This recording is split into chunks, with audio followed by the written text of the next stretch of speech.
I'm Robin from Western Mass, and I have suffered with resilient mites, Morgellons, and Columbola. I had these things for over 3.5 years, closer to 4 years, before I found Richard and his book in this group. My house was infested, my stuff, my car, and the diet, the protocols in the book, and the support of this group made all the difference for me. And I know people can get well. I mean, you can call it remission, whatever, but you can get your life back. And that's why I wanted to be a coach, because I wanted to give back, because I did get my life back. And so I encourage you to read the book, do the diet, follow the protocols, and get help. We're here to help.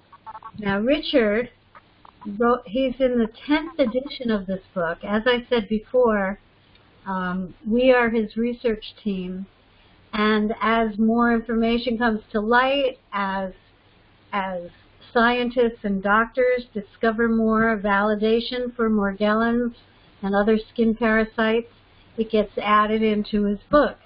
He's about to release the 10th edition, and he knows a lot about this stuff. He's been studying it for a long time. He's not a doctor, I'm not a doctor, but doctors have very little experiential knowledge about Morgellons. It's unfortunate but true. So, you know, he went through this. Back in the 90s, he had the relentless itching, and he created the King Diet, which was an elimination diet that basically it starves the parasites because it removes all the sugar from your body, and they thrive on cortisol.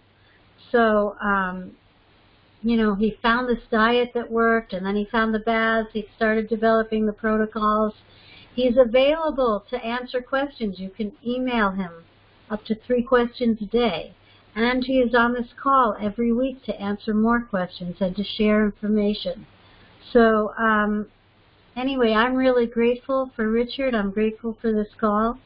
And I would like to introduce Richard Kuhns to all of you guys. Richard, are you here? Yes, I am here. Okay. Thank you for the wonderful introduction. Thank you, Robin. And the reason Robin is my co-host is she is eloquent in her manner of speaking. She's intelligent, and she read the book, and she read the book, and she read the book, and she came back to this program, and she attended this program, and she attended this program, and she went outside the box, and she did other stuff and contributed to the protocol and got her life back. Thank you, Robin.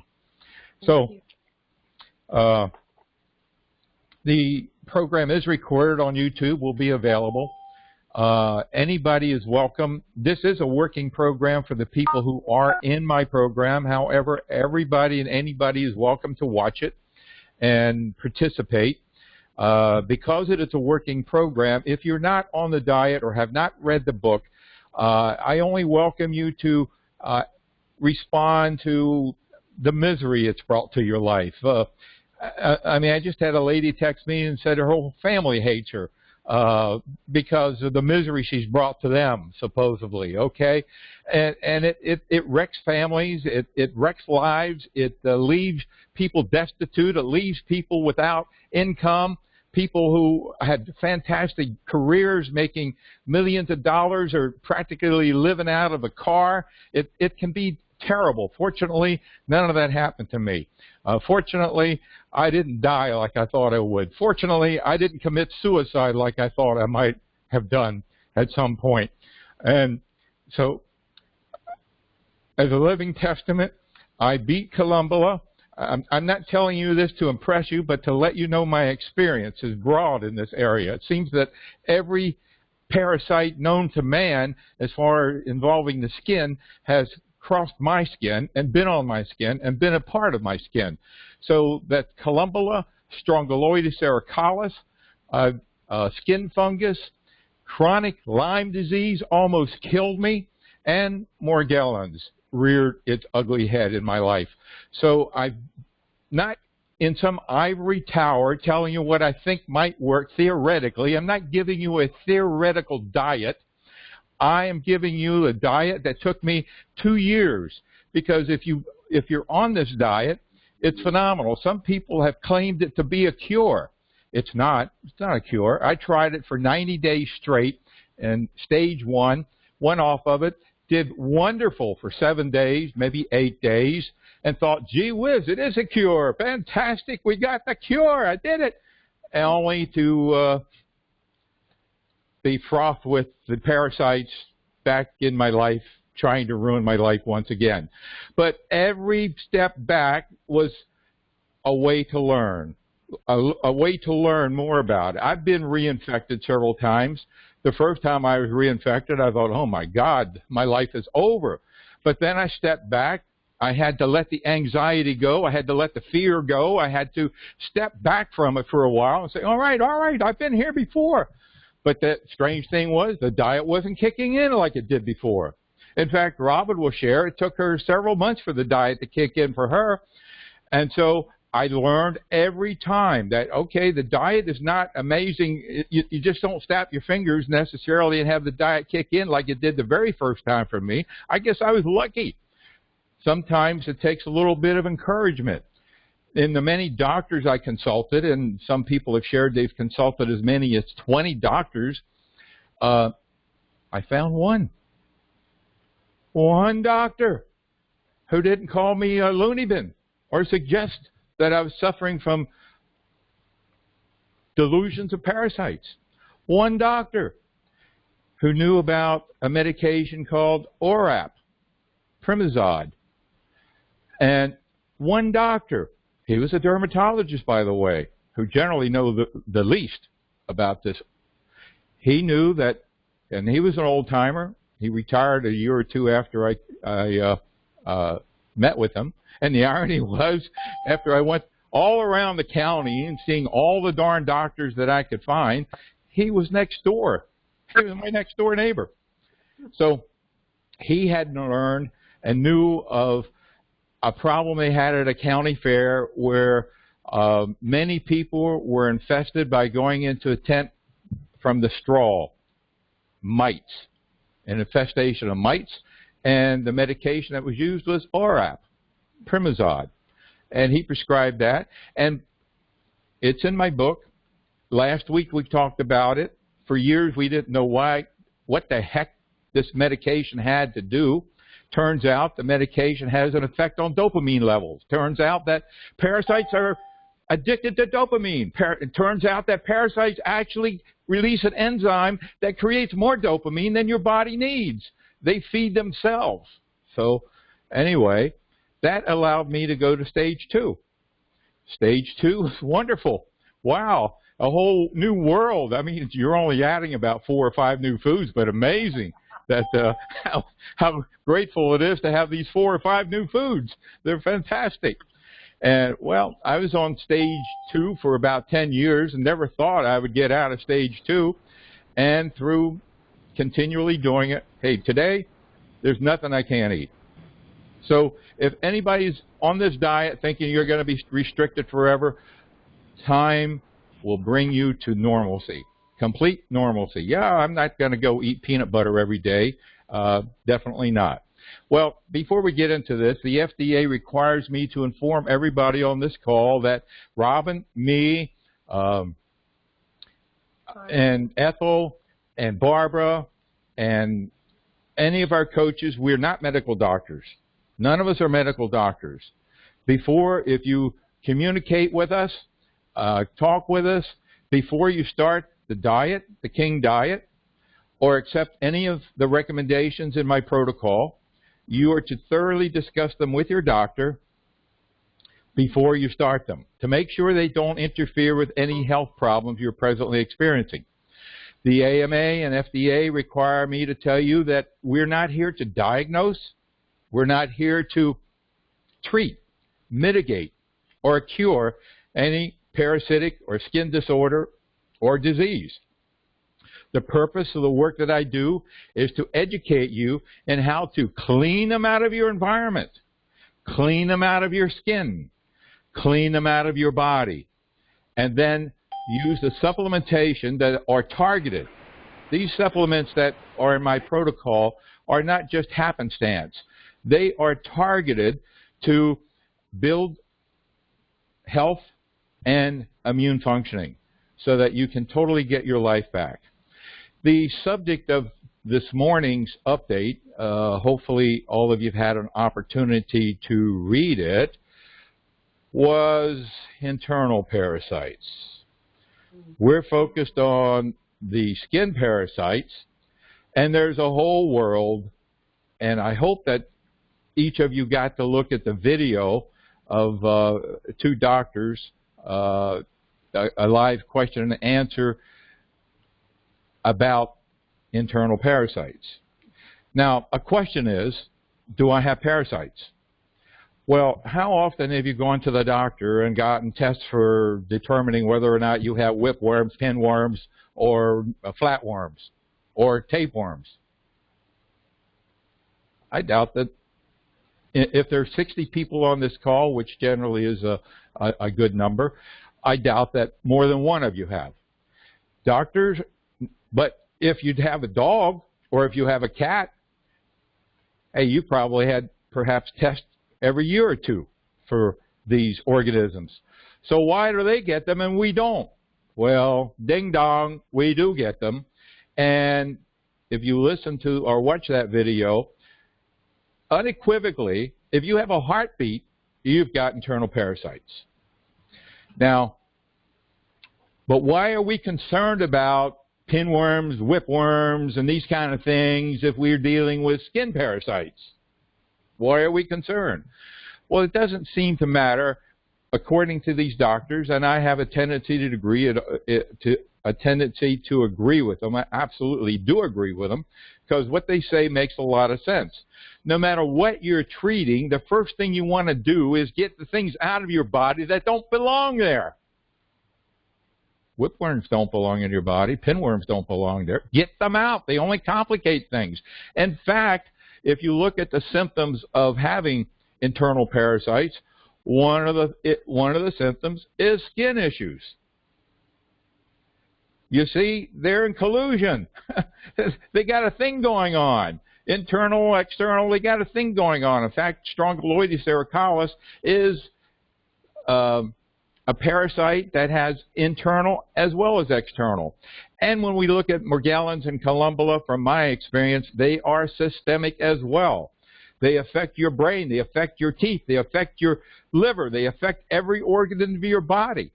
So we want to, first of all, get these organisms out of our body that don't belong there. Now, the video went into things like leaky gut syndrome, and the doctors were giving different reasons for leaky gut syndrome. Even getting in, I was amazed. I was surprised to the weight they gave emotional distress. Wow. Well, you know, Robin and I, going all the way back to the eons when we started these calls, been talking about stress, been talking about frustration, aggravation. In fact, Robin mentioned earlier, our goal here is to take those emotions, the frustration, aggravation, irritation, anger, depression, and convert them to a call to action. We all come here with that frustration. We don't have to leave with it. We don't have to own it. We can shift it and deal with the stress. So one of the things we're going to be doing is in a moment, I'm going to be opening up the call for each of you to share, or any of you who would like to, the misery that you've gone through, whether it be with family or with doctors. We want to hear about the stress that you've gone through. So we want to make sure you're on the right call, because if you're not experiencing that, you're not on the right call. You should be somewhere else. We've all gone through that, and it's an opportunity for you to realize that we are here together, and it's not just a thing. You're not in some loony bin. You're not a loony. You're having real issues. So back to leaky gut syndrome. So they were going through the different reasons of leaky gut syndrome, and you know the word glyphosate popped up. Well, you know, I had to go back and listen to it again to make sure they said that word, because they said it was, the doctor said it. God, glyphosate, I think, is one of the biggest reasons. If you're not familiar with glyphosate, and if you're new to it, it's the Roundup herbicide manufactured by Monsanto since the 90s, and is in our food supply. Is why we want to go organic where we can, because organic foods are not supposed to use glyphosate or be exposed to them. Glyphosate is actually patented as an antibiotic. It's actually patented as something to remove boiler scale from boilers. That is getting rid of minerals. So glyphosate ruins your gut by destroying the gut flora. Remember years ago there was an issue with Purdue and his chickens and the antibiotics they were feeding them, and they moved to, eventually with public outcall and public outpouring, they moved away from the antibiotics to things like natural antibiotics. So what is that flower? Marigold. They feed them marigold. That's one of the natural antibiotics that they tout. Wow, it's great. So isn't that wonderful?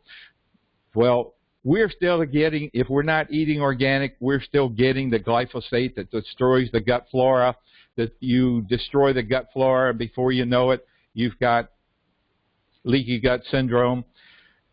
It's leaky brain syndrome, because everywhere you have membranes separating the body from the bloodstream, mucus, it could be in the sinuses, it could be anywhere there's membranes, they're leaking. And they're leaking toxicity into the bloodstream, which actually poisons us. And so that's a big part of our protocol. But the bottom line is getting back to parasites. We want to get rid of parasites, number one. Number one goal is get rid of parasites. And there are many herbal cleanses on the market. Unfortunately, many of them contain wormwood. And what's the other one? Black walnut. Many of them contain these two. Now, they are fantastic, absolutely fantastic if you only have Morgellons. But Columbola, or Columbola, I don't know how actually the correct pronunciation of the organism, although I've had millions of them on my body from time to time, they love wormwood. They love black walnut. So it's counterintuitive for 80% of us, at least 80%, because 80% of us do suffer both from wormwood, from Columbola and Morgellons. So we need to move away, which is probably okay, probably pretty good, because many of the detox remedies aren't that cheap. They're pretty expensive. So we look at things like diatomaceous earth. Very inexpensive, very much overlooked. In fact, it is one of the most important things to have in your arsenal if you're dealing with skin parasites or internal parasites. Just a teaspoon, 2 teaspoons a day in a glass of water. Put it in coffee. That is, if you have coffee is good for you on the diet. It's for most people, but for some people they have a sensitivity to coffee. But generally something like 8 o'clock coffee is good. Put it in one of our teas. Stir it up, drink it. Basically tasteless. That diatomaceous earth is silica. When it comes in contact with any organism, it shreds them. First of all, it dehydrates them, and then it shreds them. So it can be used for bed bugs, it can be used internally for pinworms, whipworms, all kinds of worms and organisms. It also gets into the bloodstream and helps clean up the bloodstream as well. The next thing is to look at our mouthwash. A few years ago, we found out our mouthwash is a lot more than mouthwash. It's the nature's gift. It's liquid carbon. It also is like, instead of taking charcoal, it's like taking liquid charcoal, because charcoal is carbon, this is carbon, and it likewise does a nasty job on bugs and worms in one's body. In fact, most likely you're going to experience, if you swallow a teaspoonful the first time, you may experience diarrhea, which is a good thing because it's starting its job.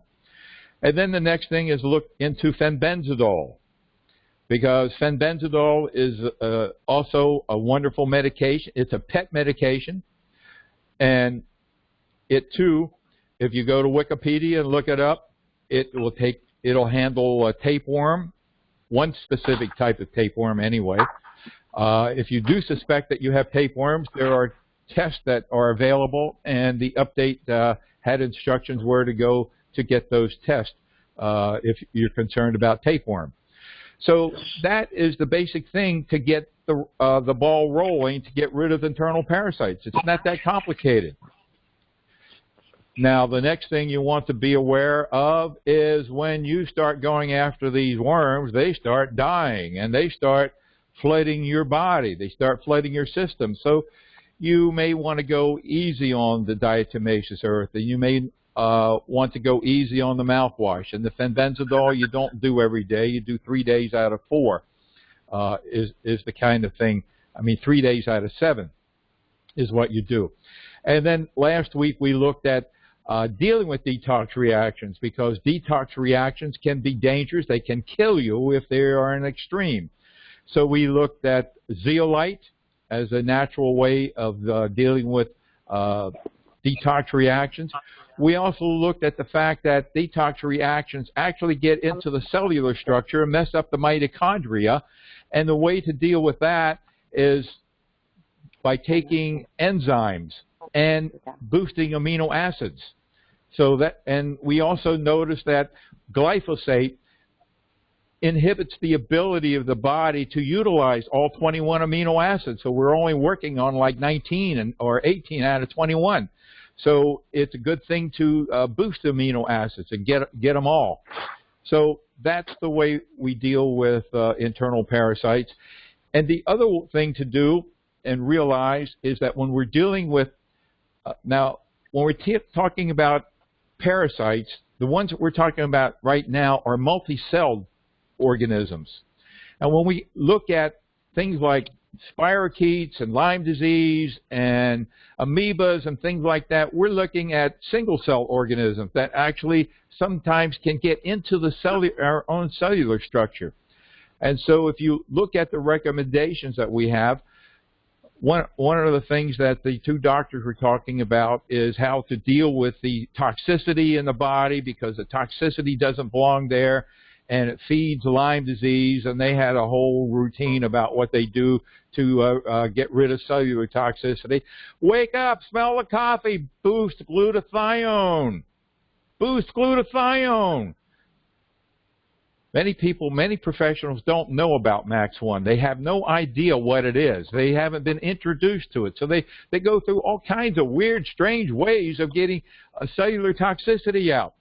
Max1 will boost glutathione by about 270%. Just 2 capsules a day. You go 4 capsules a day. It's massive. Glutathione is the body's major detoxification. Major detox. 6 weeks on glutathione, and my Lyme disease was minimized by 95%. Just 6 weeks on only 2 caps a day. And Lyme disease loves toxicity. Lyme disease swims in toxicity. You take away toxicity, Lyme disease has no place to play. It's no fun for them to be in your body. So that's an incredible thing to do, to reduce the internal. Now, there are different, I mean, some protocols use SOD as a mechanism. I think, in my opinion, that boosting glutathione does more than SOD does, and that it reduces inflammation as well. It reduces free radical damage. It protects your mitochondria.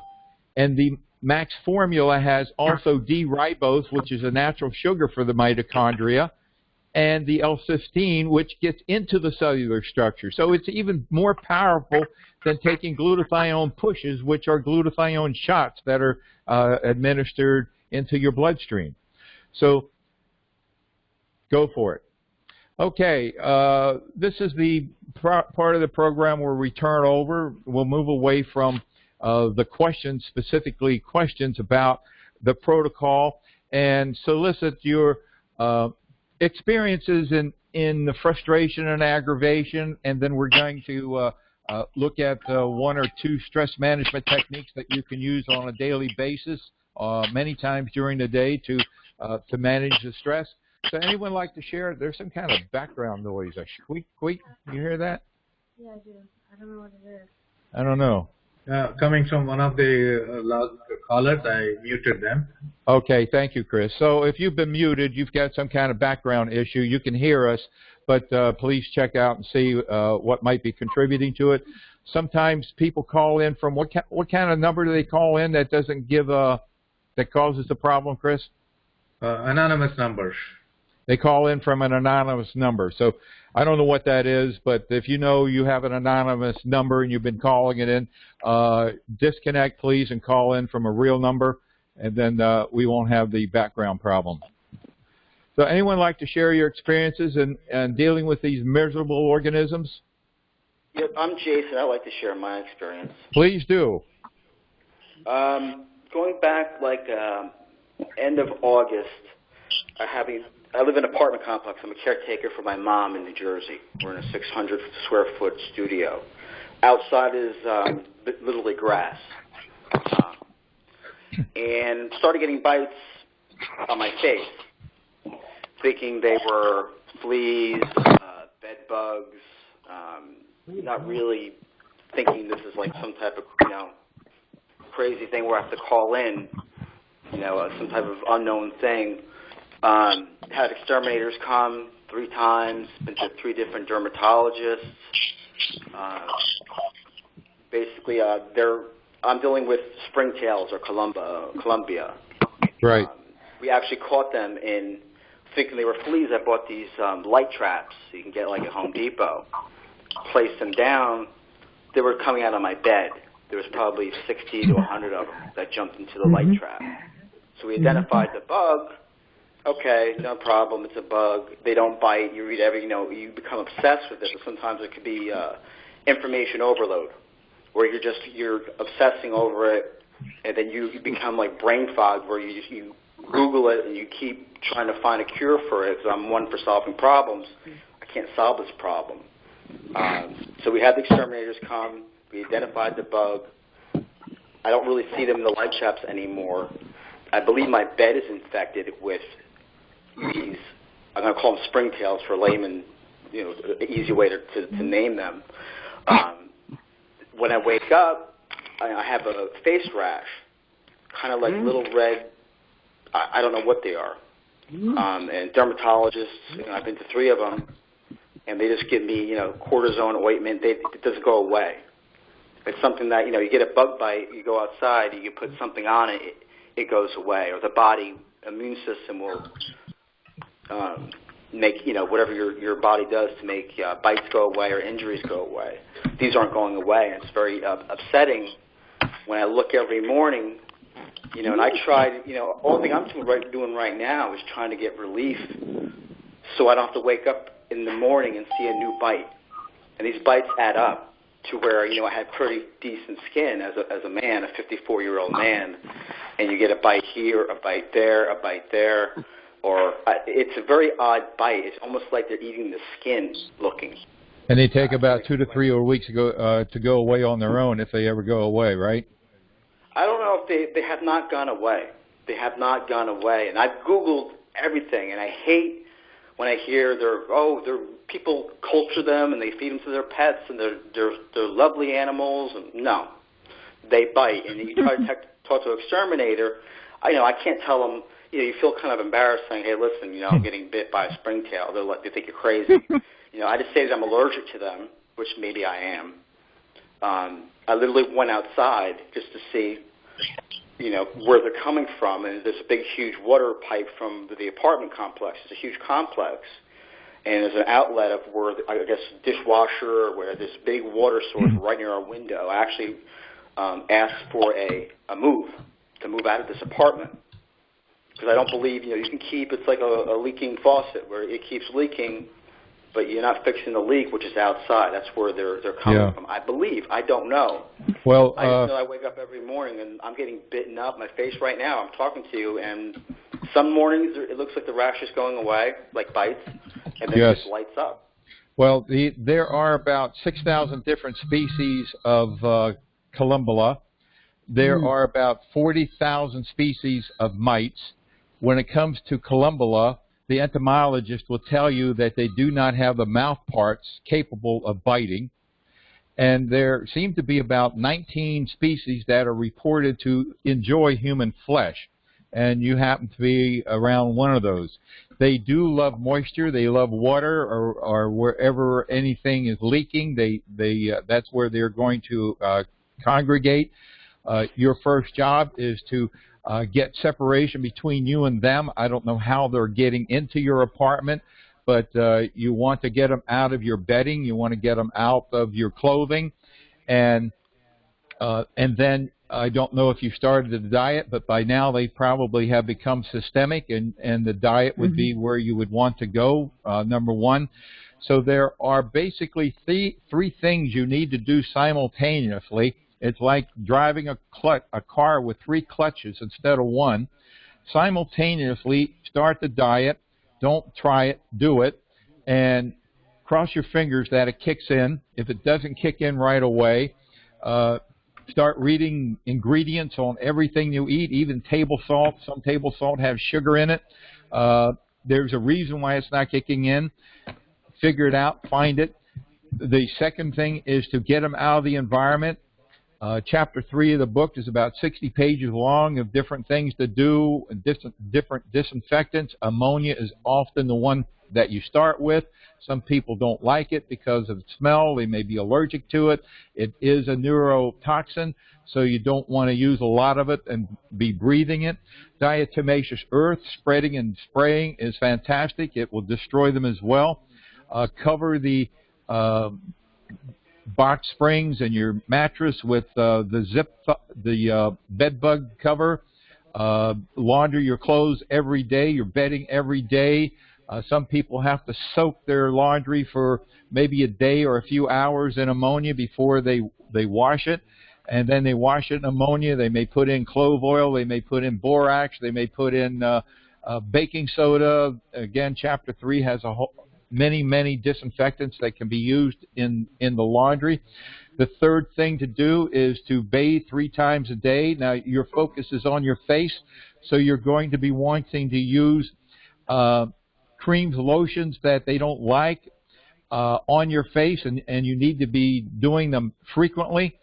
Now, some people say, well, I'm here to sell my products.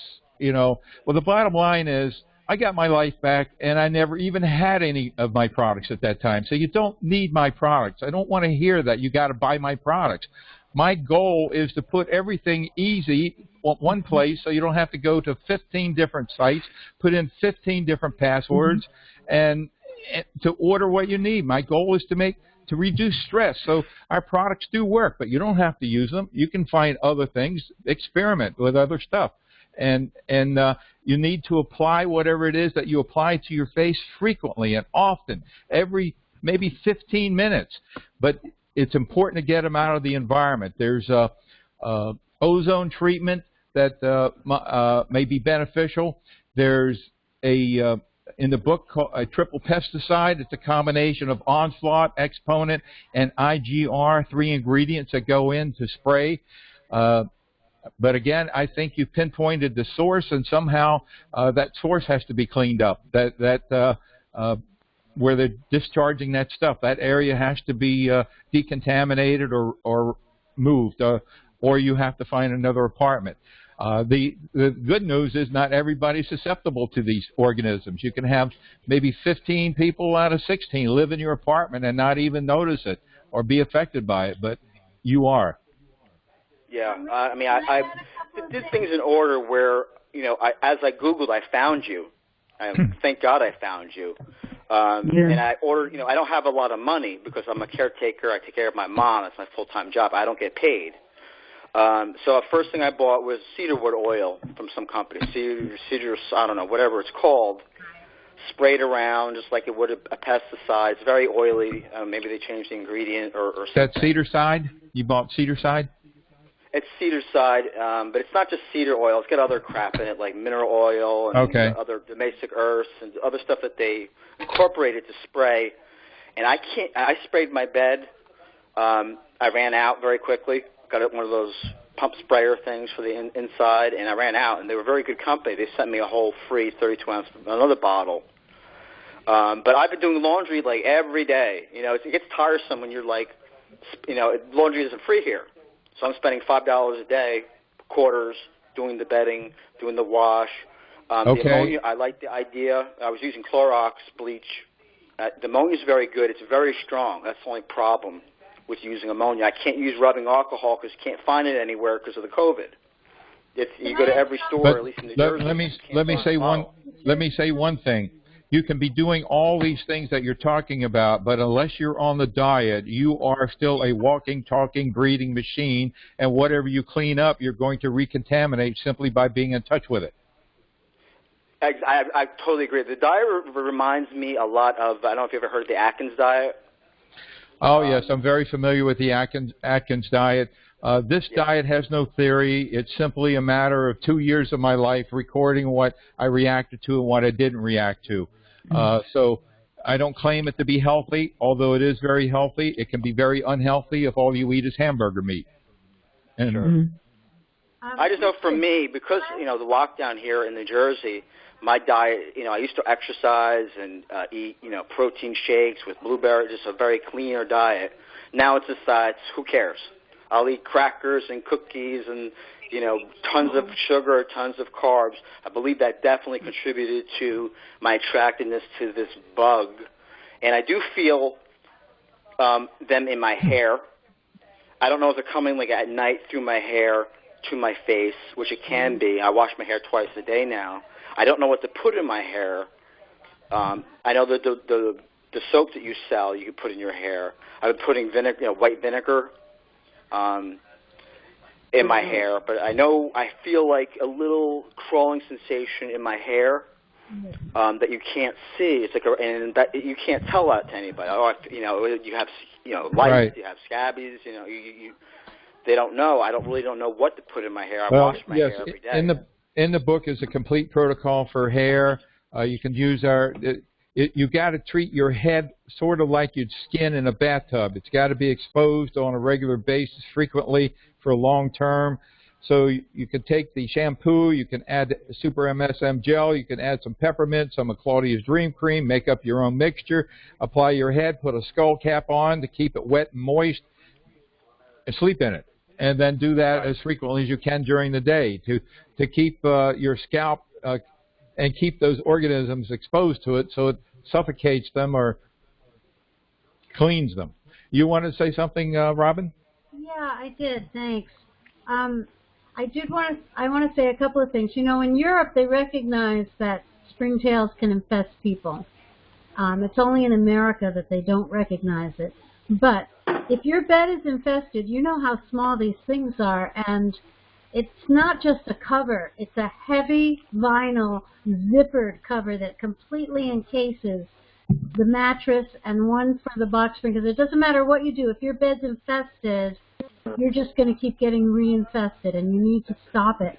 And what I did for my bed was I got vinyl zippered covers for the mattress and the box spring, and then I bought Nuvon strips, which are a solid pesticide, and I put them on the bottoms inside the vinyl covers so that it would kill whatever was in there, because they'll live forever.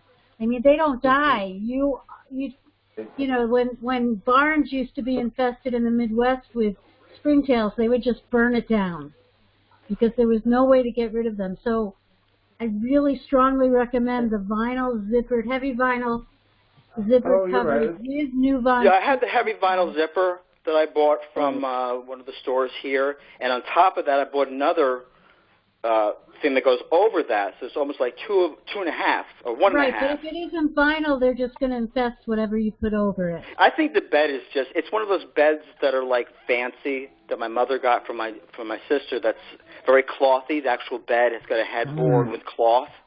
Well, made out that's of cotton or probably some type of infested material. also. I think it's just I need a new bed or an air mattress or something because this bed is right. just. Air mattress is the safest thing to get while you're dealing with this stuff, and memory foam is slightly more resistant to parasites than regular mattresses, and you do have to do your bedding every day, but you don't want to use bleach because bleach makes little holes in things, and it makes it places for the parasites to burrow. You really want to use ammonia. Ammonia does not make little holes in things. And Richard has a great enzyme cleaner for the wash in his store. There are other places to get enzyme cleaners, but you don't want to use regular laundry soap. You want to do a pre-soak with ammonia. You want to put borax in with the wash. You want to use enzyme cleaner instead of a laundry detergent. And if that doesn't work, then you want to add Clorox Blue Pool Shock, and you dissolve it in the enzyme cleaner before you put it in so it won't leave spots. Yeah, I think I bought an enzyme cleaner.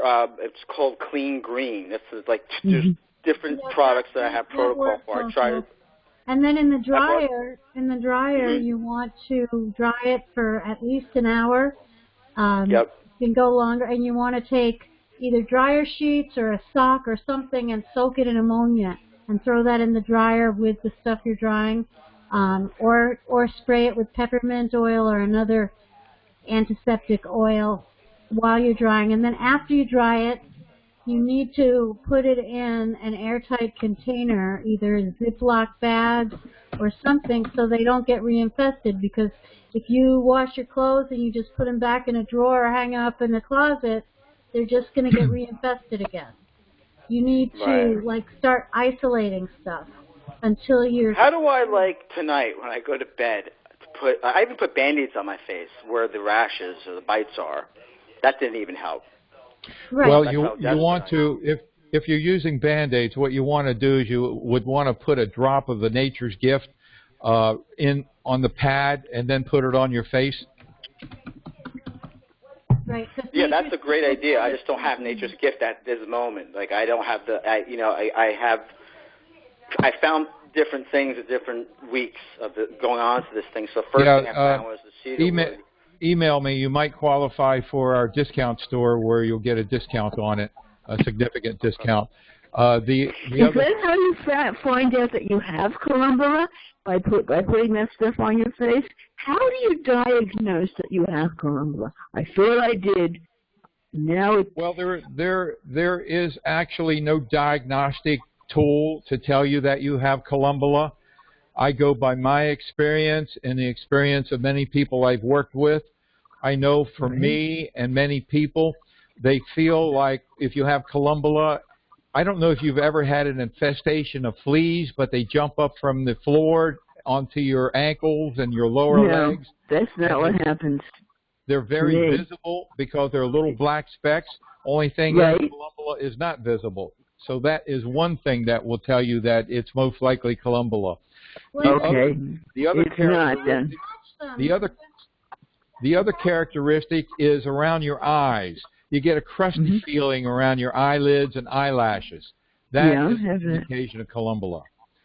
And it could be also Morgellons. I had eye surgery, but the doctor didn't want to do it because there were Morgellons in there. I told him what it was. He said, well, I don't know if I want to do it. I said, please do it. And he did it, and it was okay, but they were Morgellons. The columbella that I got a light trap, and you place it on the floor. It's basically a glue trap in a little dome. You plug it in. It's like $7 at Home Depot. And they're very attracted. The columbella is very attracted to light. Right. So you can even put a dish. You could put like a dish with some. So it's Morgellons. Yeah. Yeah, you can put a dish with like Dawn soap, and as long as there's a light above it, you wake up in the morning, you'll know you'll have them if they're big enough to jump into that container. I found basically probably about 400 of them I bought 5 light traps. You can show them. So I know this place was infested, and I thought I got rid of them. Yeah, that you show them to your landlord, or you can go to an exterminator and have them identified, and then show them to the landlord that your area is contaminated, so that he will have to do something. Exactly. You think they can? Do they know? So the glue board is something that many people put out. You can get them online. Simple, cheap glue boards, white glue board. Many exterminators know how to get rid of springtails. Not all of them, but a lot of them do now because they're a growing issue all over America. Now, one of the things that may be of value, it's very brand new. I talked about it last week, but tomorrow we hope to have the antimicrobial solution available. The antimicrobial solution can be sprayed or it can be administered with the electrostatic sprayer, and it adheres to any surface on which it's sprayed. It can be put in your laundry, and it will adhere to your sheets and to your clothing. And on the other side, when it dries, are carbon spikes, 1/1000th the thickness of a human hair. So any microbe that touches it will be proliferated. The question is whether or not the columbella is too large to be affected by it. We don't know that. But if perhaps the newborn columbella would be proliferated. I don't know. That's something. But definitely, the newborns are very tiny. My biggest one is 6 inches long in my skin as we speak. Okay, but so this will be available, and it definitely works with fungus. Any kind of fungal organisms are small enough to be proliferated. When you put it in the electrostatic sprayer, Richard, do you dilute it or just use full? Yeah, it's used full strength, ready to use. Okay. It'll be available in 16-ounce bottles. We can try it out and get reports back. Okay, anyone else like to share or ask a question? Hi, Richard. Hi. Hello. Hi. Hi, it's Lee. Richard, 3 years ago, I was going to redecorate my bedroom. The carpet was 30 years old. It had cracks in it, and I noticed these white things. So I started messing with them, and I became obsessed with them. I started, hitting them with a spoon or scissors, and then I got...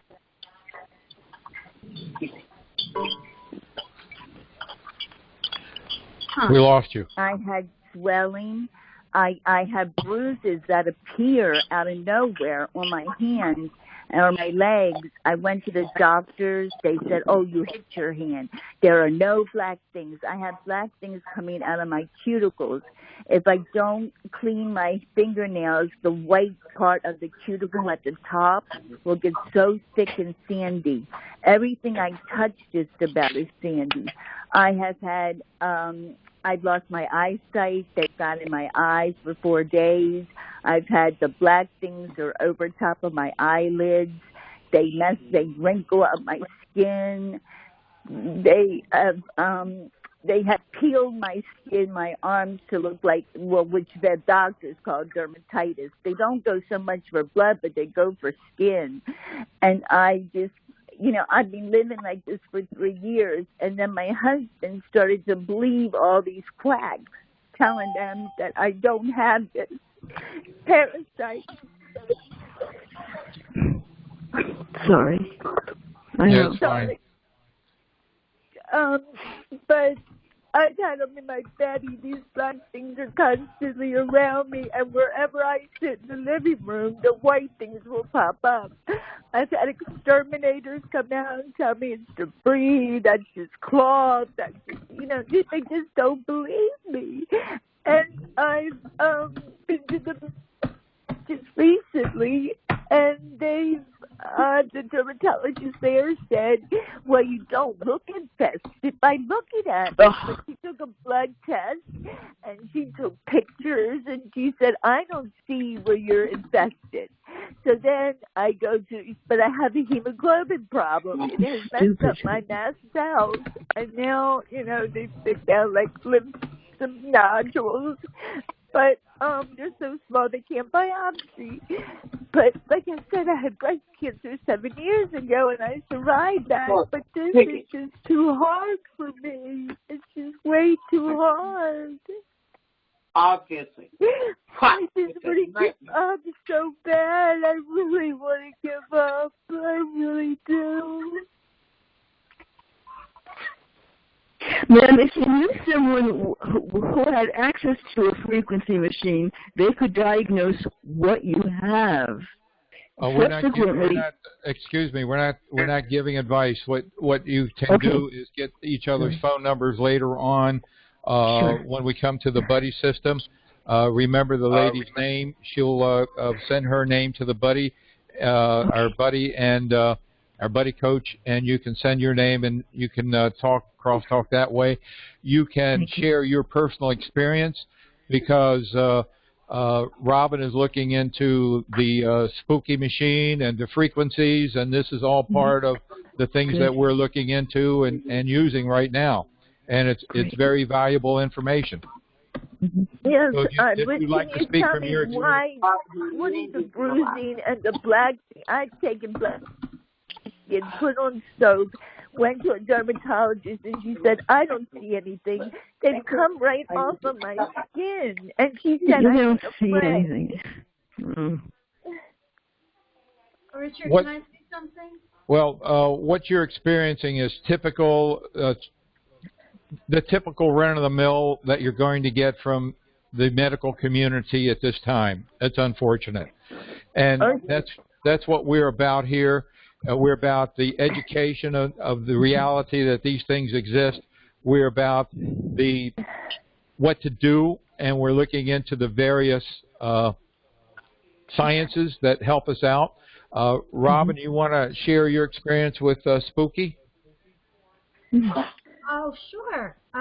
To date, I mean, I haven't gotten to fully use it for Morgellons yet, but I have, you know, I had COVID. I was sick for 3 months, and I was listening to spooky frequencies online. They have free frequencies on YouTube. The company's called Spooky 2, and the reason it's called that is because Einstein found these frequencies that didn't do what he expected, and he said, that's really spooky. So that's where they got their name from. I bought the machine, and I've actually been able to catch samples of the parasites in my environment, and you can use them as environmental controls. And I've been using my Spooky 2 machine to kill things in my environment. I have also used it to heal a tooth that I had. They threw off. I mean, the frequencies are really amazing. It's an alternative therapy. It's been around since the 20s, 30s, and I think it's very effective. I know people who have actually been healed from Lyme disease using the Spooky 2 machine. So I went to a dentist. I'm still exploring it, but I do want to say that, you know, on Richard's blog, and there's things he's mailed out, that if you find a doctor willing to work with you, there's a lot of documentation giving validation to Morgellons and springtails and all these other parasites. There's studies by the NIH, there's Dr. Sabley's book, there's studies by the Morgellons Foundation, there's the microbiologist who has found Lyme spirochetes inside the fibers and keratin fibers. So there's lots of things that you can show to people to explain to them what's really going on. But the bottom line for me is, yeah, most of the medical world is not going to believe you, but that doesn't mean it isn't real, and that's why we're here. And you know, it's like if you keep doing the definition of insanity is doing the same thing over and over and expecting a different result. You're not going to necessarily get help from the medical profession. If you read Richard's book and you start implementing the protocols, you're going to get well. Yeah, I read his book. I reread his book. I'm trying to diet. I got to get his ND scope. I got to get some more products. I've got Epsom salt. I got shop treatment. I got everything you can think of. But let me tell you one more thing. I went to a dentist, and I was supposed to have 4 metal posts put in my mouth. Every one of them came out, and he said he never saw anything like it. Everything metal in my house has white sediment or some kind of sediment on it. Well, there are mice that are attracted to metal, and they're attracted to metal. Now my clothes are on a metal pole, and they're going up the pole. In my house, and I got rid of them using Richard's protocol. Just saying, okay? It doesn't matter. You can get rid of them, and you know, if things aren't working, you need to look. If you say you're trying the diet, that means that you're not actually doing the diet, and you have to figure out where you're making mistakes. If your environment keeps affecting you, then you have to figure out what's going on. I talked to someone this week who said they're pristine on the diet, but they've never covered their mattress in a zippered vinyl cover, like completely encased it, and they are getting reinfested constantly from their bed. It's like you have to look at where do you sit in your house where it's really bad. That's where you're going to get reinfested, and that's where you have to work on, besides doing all this stuff for your body. But you can get well. Right. I mean, you know, I don't think, I mean, I understand that we've all been through despair and hopelessness and all of those really hard emotions, but we need to focus on getting aggressive and being persistent and prayer and hope and getting well. That's all I'm saying. Because everyone who does this stuff, I know lots and lots and lots of people who have actually gotten well. Well, I just went to the doctors, and I took Richard's book in. He never heard of the Morgellons. He never heard of Richard Coons. He wrote right, the name I know. down. That's what I'm telling you. I'm a nobody. That's unknown. You know, I'm just an ex-sufferer. Yeah. I'm just an ex-sufferer who put my notes in a book. Give right your name. But I was also going to an asthma and immune doctor, and for 6 months he put me on Zolar shots. They were that shot. Nothing worked. It didn't work. It didn't help me at all. I still had the black things on me. I still suffer from the swelling. I mean, my hand swelled up 5 times normal than it should have. I never know what's going to happen the next day. Detox. Swelling is usually a detox reaction. Richard talked about that over the past few weeks. And right, I know. Go back and look. Well, that means whatever you're doing before you swell up, you should either stop it or you should get some zeolite. I mean, you got to look at what's happening and say, okay, if this is a detox reaction, what am I doing that's causing this extreme herxemer effect? One thing I do have to steam my carpet. I got brand new carpet after that happened to me, but I was in a hotel for a couple of weeks, and no one bombed, no one did anything prior to putting the new carpet down. So now they're all in the new carpet. Right. And I just, well, maybe Richard's new microbial will be of help when it comes. We'll cross our fingers. It might solve a lot of problems. I just can't make any promises because we don't have any actual experience with these organisms. And carpets are tough. It probably will not. The electrostatic sprayer would be beneficial, although you could brush this antimicrobial into the carpet. That would work. The question is, are the organisms that are being born too large to be affected by it? We don't know that. That's the unknown. So in their nymph stage, perhaps they can be destroyed. We don't know. Right. And then on top of everything, I took in a stray who had 6 kittens. So now I got 6 cats running in my house. They're running under the bed. They're running under the couches. They're bringing more of the stuff out. And it's just, I am a housewife, so I'm in here 24/7. So. Well. And it's in my car, the white thing. We don't know what to tell you about the cats. I mean, that's an added stressor. The important thing is to start a diary. I got an email from a lady earlier today, and she emphasized, I asked her if she was on a diary, and she says yes, she is on a, she keeps a diary, so she knows what's going on. And like Robin said, if she has a reaction, she knows what she did before the reaction happened. So, and if we're looking at dealing with detox reactions, zeolite is great, but your body's not deficient in zeolite. The better alternative would be to go to the complete amino acids and the digestive enzyme. That would be the better approach, but you have to decide. And there are decisions you're going to have to make about the cats. But you're going to need to have a diary. We're here to support you technically. We can support you technically and different things to try. The machine that Robin was speaking of, that's called Spooky, is based on Rife, the machine. There are some of the frequencies actually given in the book. I'm learning about it more as Robin is learning about it. This is something that may be big as we get more experienced in it. There may be some other people in our network here that have that we can learn from as well, and I invite their participation.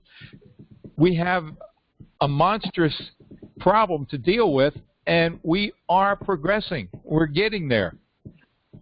Ray, can I ask you one more question? Something about the cats. This is Robin. You can get food grade diatomaceous earth, and you can rub it in their fur, and it will kill things that are on their body. It doesn't kill things inside. But I'm sorry. What is the name of that again?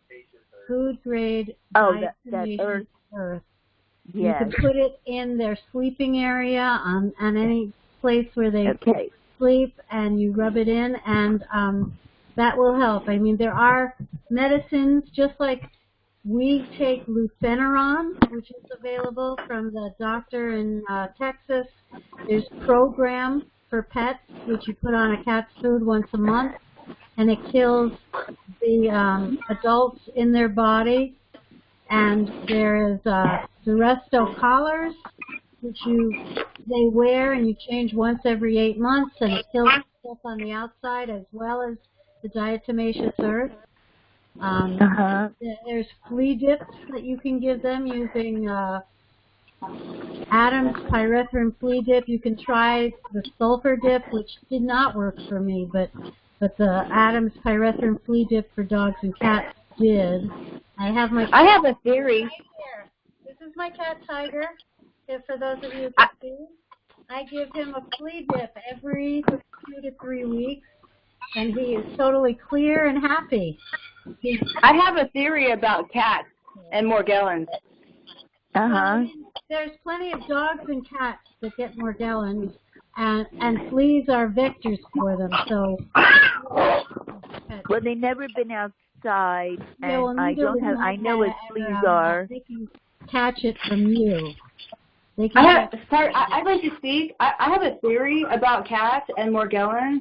I think theory, you should send it to Richard. We don't deal with theories on this call. Well, it's not long. It's not long. It just has to do with the purring that the cats do, and their entire bodies create a different frequency. And like my dog has it, but none of my cats seem to have any symptoms. I search their bodies all the time, and I feel like the purring sort of deters the Morgellons to not be on them. Well, that's a nice theory. It's what we call a hypothesis. It's a hypothesis, which. Oh, okay, sorry, a hypothesis. That's it. Yeah, sorry about that. I'm new. Okay. All right, my cats are scratching all the time. One of them died from the Morgellons. And this cat has been very infested, but he's clearing. All his hair was falling out, all his fur was falling out. He was scratching all the time. He was miserable. He purred a lot. Yes. I don't agree with your hypothesis. Thank you very yes, thank you. Just saying. Okay. But my cats scratch all the time, and And, you know, even when they were kittens inside their bed, I could see the white little rice-like things inside their bed when they were kittens. Well, it's not Tanya, going to they're go like 12 away weeks unless you old. attack it. It's I'm not going to sorry. go away unless you deal with it. And if you want Now, ammonia, I can deal with ammonia. It doesn't bother me. I spray it on the floor. I spray it in my kitchen. Anyway, I can get those little black things up. Sometimes I have to take a knife and scrape them up because they will be embedded in the tile. They're on my toilet seat. They're in my bathroom. Okay. Well, thank you very much. We want to give others an opportunity to share as well. Sorry. No problem. Just keep coming back. Keep learning. This was where Robin got well and got her life back, so it works. And as Robin's our coach. She talks with a lot of people. She knows they're getting well. I email. Many people are getting their lives back. This does work. But it is work, and you get the most out of it when you keep a diary. Keep a diary of the things that you do and don't do, okay? And that's one thing to focus. You can keep a diary as to your mental state. We can be very good here as far as the mechanics and the technical stuff, but when we're getting into the desperation, that's a byproduct, and we're not really specialists in that. That's hand holding. We're glad to hold your hand as much as we can, but we're not really the best people to accept the fact that we've been there. We've been there. We can appreciate it, and we can love you and bring you along. But it's really getting into the technical stuff and moving away from the desperation and the fear and the anxiety. And that's one of the things that we want to do is give everybody a technique that they can use. The technique that is one of our favorites. Well, let's do both of them today. Which would you like to do first, Robin? The tapping or the? I think with this lady that called, the tapping would probably be best. And let's go through the tapping, because when you're feeling that despair, you need something to ground yourself with. Otherwise, you get lost in your anxiety and your fears and being overwhelmed. It's just too much. Everybody on this call, until they found us, have been doing a lot of work. You've been working hard at this, but getting nowhere. The difference is you're still going to be doing a lot of work, but you're going to be getting somewhere. You're going to be getting your life back. So it's targeted work. So it's important to move away from the mental despair and anguish that you can sink. As Robin said earlier, our goal here is for you to bring that and walk away with some inspiration.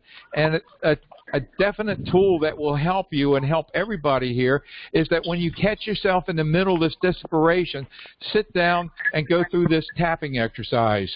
So, Robin, and the emails that went out had a diagram that you can refer to. Also, this will be up on YouTube in a few days, and you can watch Robin go through the tapping so that you know that you got it right if you have any questions. Okay. All right. So for those of you who are new, tapping is a wonderful technique. The first thing I want you to do is think of one thing that is stressing you out and rate it on a scale of 0 to 10, where 0 is no stress and 10 is really high stress. Okay? So you're going to pick one thing. Like it could be, oh my God, my bed is infested. But you're just going to pick one thing that is stressing you out. Or it could be, oh my God, my husband is going to kill me, or whatever. Right. Okay. That's the truth. Now we're going to get 2 fingers on each hand, and we're going to be tapping 7 to 10 times on our head, above our eyebrows, on the sides of our eyes, under our nose, our chin, under our neck, and then we're going to rub right there. And I'm going to walk us through it, and I'm going to be saying something that I want you to be thinking while we're doing it, okay? And if you have water, after we do this, it's always good to take a good drink of water because it helps flush toxins out of your body. I'm working on the water now. And all right, so everyone, get it in your head. Pick one thing that's stressing you out and give it a number. Okay. Now we're going to start. We're going to tap on. Oh, I forgot. Before we tap on our head, we do like a karate chop, and it could be on the back of a chair, at the edge of a table, or it could be gently on your other hand.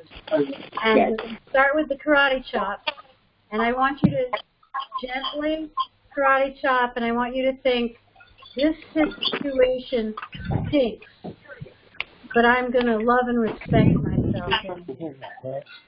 And then we're going to tap on our head, and we're going to say, this is so hard, but I am going to love and respect myself in the midst of it. And then above our eyebrows, we're going to tap, I don't know how I'll get through this, but I am going to love and respect myself in the middle of it. And then on the sides of our eyes, we're going to say, whatever happens, I am going to honor, love, and respect myself. Under our eyes, this really stinks, but I love and respect myself. Under our nose, gently tap. Our chin, gently tap. Our collarbone. And then gently rub. It should be a little sore there, right where we last tapped. Take a cleansing breath and water. Now, hopefully when you did this, your number went down. Sometimes it goes down 1 or 2 points. Sometimes it goes down a lot. But you can repeat that whole sequence until you get it down to like 1 or 2. So that's happening. And before we move on to deep breathing, I wonder if anyone, did your number go down a little bit? Like a little. A little bit? So that's just one time. Imagine doing it several times. Yeah, 3 times in a row makes a huge difference. But now we're going to this is so we just did tapping, and now we're going to do deep breathing. And deep breathing, that thing with that number, it's going to go down even more. Because deep breathing is amazing what it does for your nervous system. So we're going to, if you're sitting down, you're going to sit up straight with your shoulders down, your chin up. If you're standing, and both feet are on the ground when you're sitting. If you're standing, again, your back is straight, your shoulders are down. We're going to breathe from our diaphragm, which is in our belly. We're going to breathe in from our nose and out through our mouth. I'm going to count because we're going to breathe in for 5 seconds, hold for 5 seconds, and slowly breathe out using our diaphragm and our stomach muscles in a controlled exhale for 10 seconds. And if you can't, if you breathe out faster than that, don't worry about it. Just do what you can, okay? And we're going to focus our thoughts and our mind on positivity and prayer and releasing the negative feelings while we do this. So we're going to sit up. We're going to take a cleansing breath and release it. And we're going to breathe in 2, 3, 4, 5. Hold and think of joy. 3, 4, 5. And breathe out and smile while you're breathing out. When you smile, it changes everything. 7, 8, 9, 10. And breathe in hope. 2, 3, 4, 5. And hold and know that you are going to get through this. And breathe out. 2, 3, release fear. 4, 5, release depression. 6, 7, 8, 9, 10. Breathe in excitement. 2, 3, and creativity. And hold. 2, 3, 4, 5. And breathe out. 2, 3, 4, 5, 6, 7, 8, 9, 10. And breathe in peace. 2, 3, 4, 5. And let it permeate every cell in your body. And breathe out. 2, 3, 4, 5, 6, 7, 8, 9, 10. Breathe in hope, more hope, and more hope, and more hope. And hold on to that. 2, 3, 4, 5. And breathe out and release the stress. Feel your muscles relax. 6, 7, 8, 9, 10. And breathe in trust. 2, 3, faith. 4, 5. And hold. 2, 3, 4, 5. And breathe out discouragement. Release it. Let it go. 7, 8, 9, 10.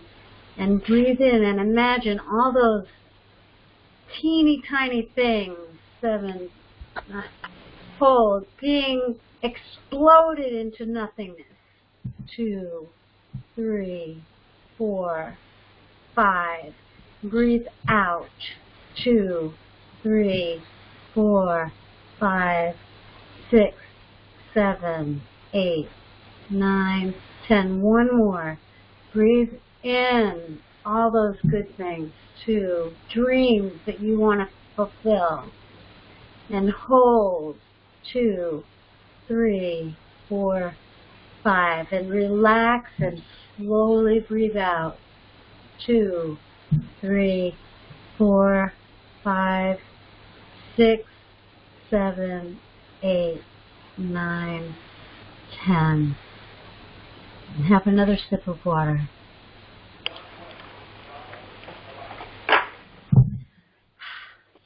Okay. I feel better. Yeah, great. I'd like to remind everyone that the email that went out this morning was about internal parasites, and the Q&A YouTube video I referenced in there is by Dr. Jay Davidson and Dr. Todd Watts. And as I noted earlier, they attributed emotional distress to about perhaps as much as 80% of the reason why people have leaky gut syndrome. And emotional distress is why we are doing the tapping and the deep breathing, because every time you are in emotional stress, anxiety, fear, notice how slow I'm saying these words now, you got me so relaxed, depression, frustration, you are activating what is called the fight or flight response. In other words, your brain is preparing you to fight like you're being attacked by a mugger, or run from that mugger and escape. But in reality, these organisms are too small to physically fight, and if you ran away to Hawaii, you'd wake up with them in your bed because you are breeding them and carrying them with you until you are really into this program. So you can't fight or run away from them. There's no reason for the fight or flight response. And the fight or flight response is caused by a series of hormones: epinephrine, norepinephrine, adrenaline, and cortisol.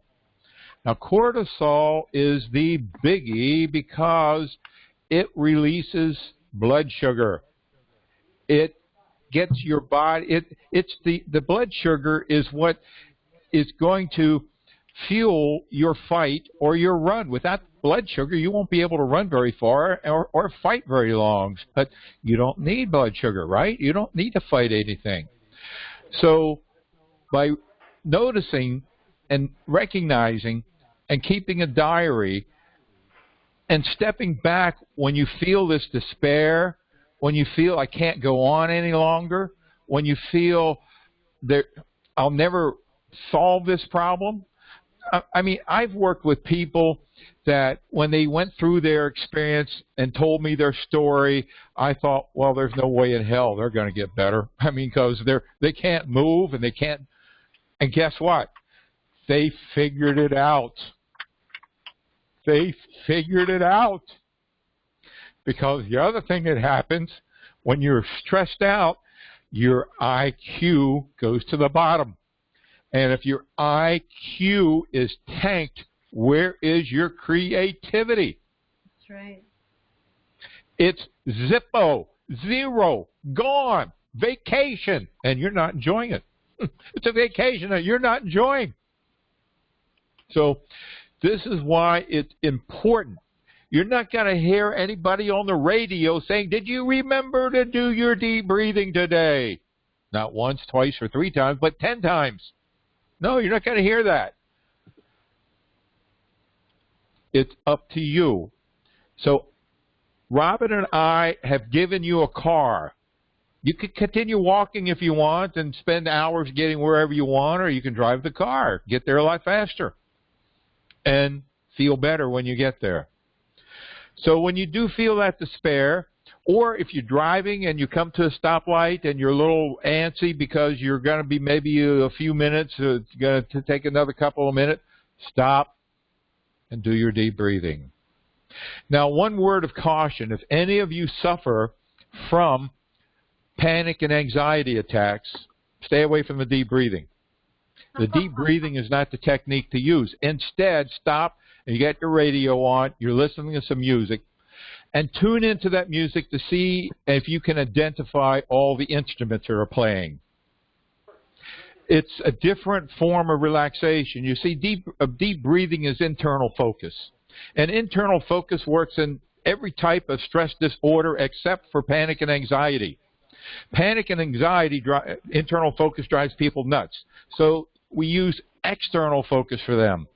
Wind down the window and listen to see what sound you can hear most distant and identify that sound. It's like walking in the woods, listening for a twig to snap. External focus. That's another way of doing it.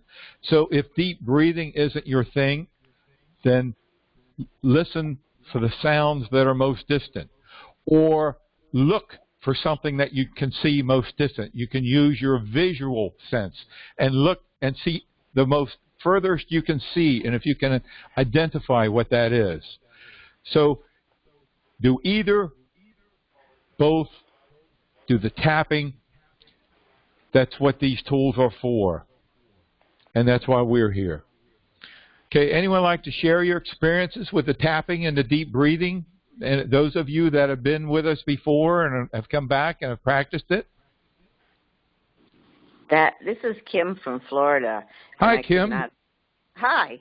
I couldn't figure out why deep breathing wasn't working for me. It got me agitated. I have anxiety and panic attacks, and that's good to know.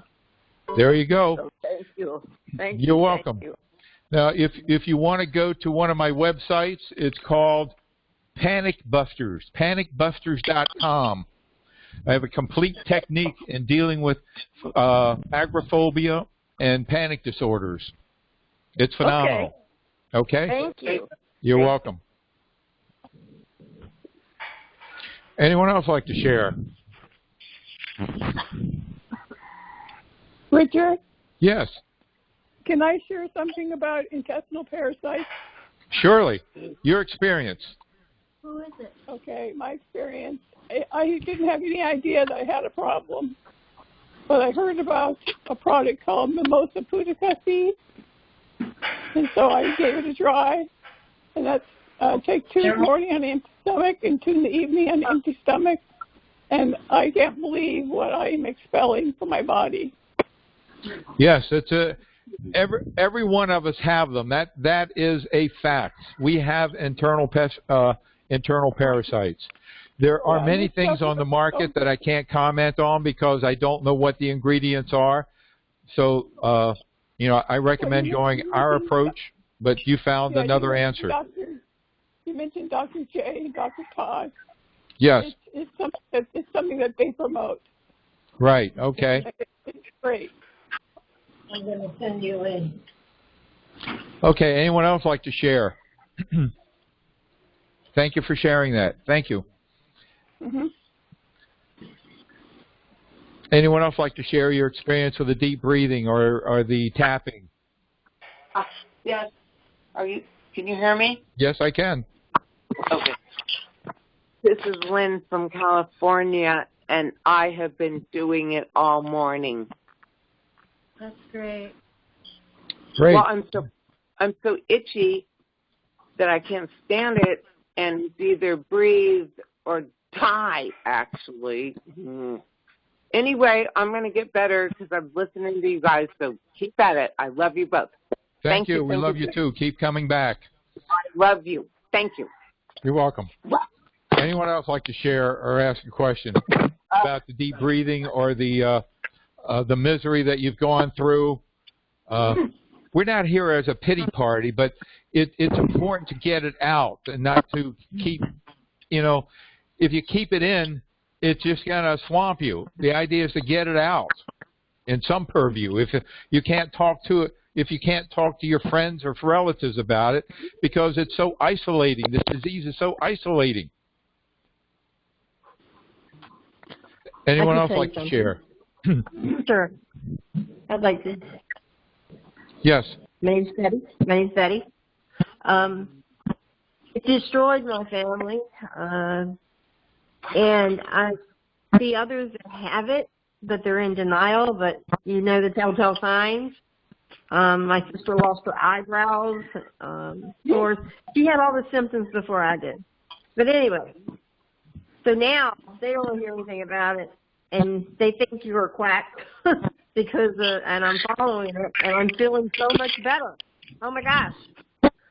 But they think you're a quack, and they don't want to hear it. So they're off because eventually I guess it'll catch up with them too.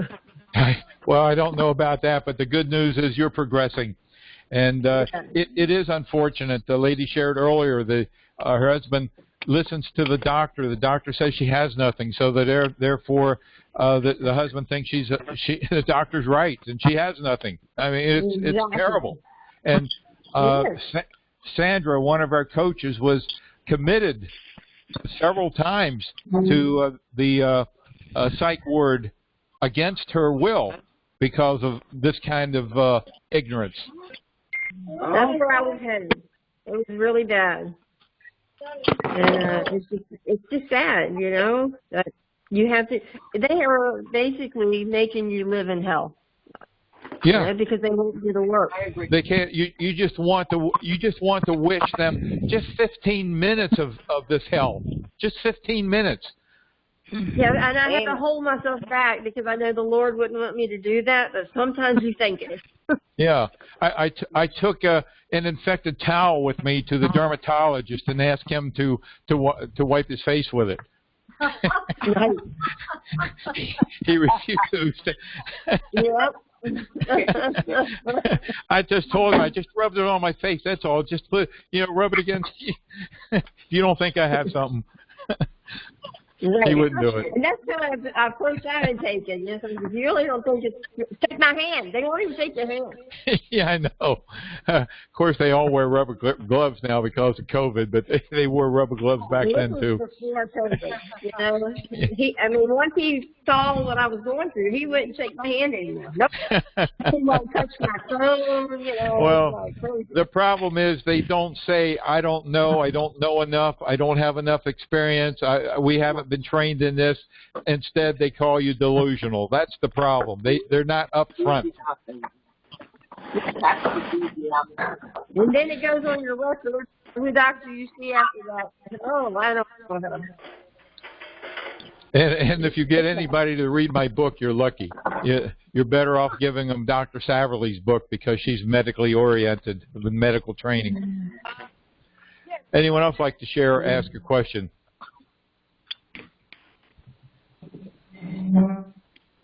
Hi, What? This is Go ahead.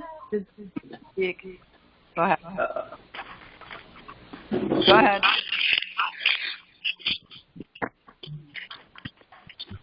Okay, this is Jill from Georgia.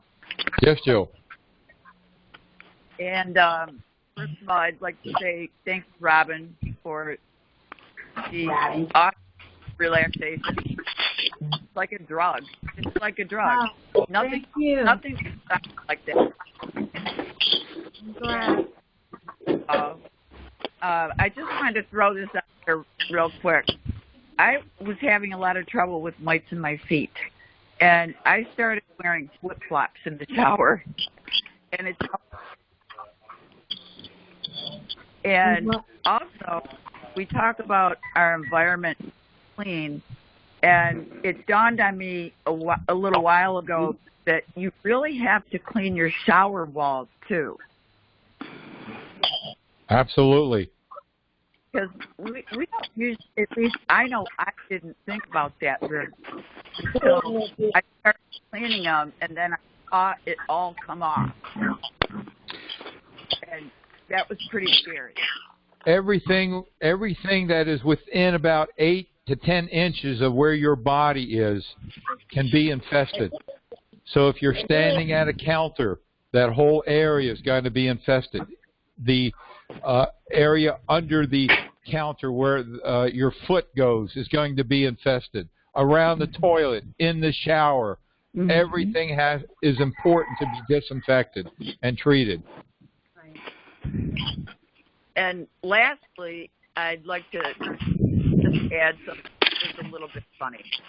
At the very beginning of the mite, my hair was moving, you know, and we read that alcohol killed the mite. We found this online. And some guy in a hotel room used mouthwash because that was all he had. And he was lucky enough to get rid of his mites with the mouthwash. Somebody have a dog in the background barking? Please press *6 and mute yourself. There seems to be some other feedback going on. Chris, can you identify that? Can barely hear this lady. I'm loud too. Sure, Richard. What did the guy use to get rid of the mites? We couldn't hear you because the dog was barking. Oh, this guy, he was in a hotel room, and he didn't have anything except mouthwash that had alcohol in it because he had heard alcohol. Yeah. We keep losing you. I was just muted and unmuted. Oh, anyway, okay. The thing is that, you know, I said, oh my gosh, we don't have any alcohol. I can't get rid of these mites. We don't have the alcohol. We don't have mouthwash. And the only thing in the whole house that we had that had alcohol in it was my husband's 26-year-old Glenlivet. And I had to talk him into it, but I poured the whole bottle over my head. And I thought I was all done. I thought I was done. Mm. And it was just a waste of his scotch. Yeah, it was only the beginning. They usually laugh at alcohol. year and a half ago. I think you need formaldehyde. Right? Yeah. Okay, thank you. Anyone else like to share your experience or ask a question? I guess we're away from the stress management aspect, and we can get into questions about the diet, the protocol, or anything else that you'd like to ask. This is Lori from California. I'm one of those people who actually went to the doctors and was tested for parasites 3 times in the last 4 years. Mm-hmm. Wow. With you. And I was, they didn't identify, well, first I went on a parasite cleanse with diatomaceous earth because my stomach was really bothering me, and my friend who breeds dogs said it sounded like I had giardia. And I wound up having blastocitis homonis, and I was given antibiotics a few times, but the doctor said it was the cystic form, which is very hard to get rid of. But I also saw worms.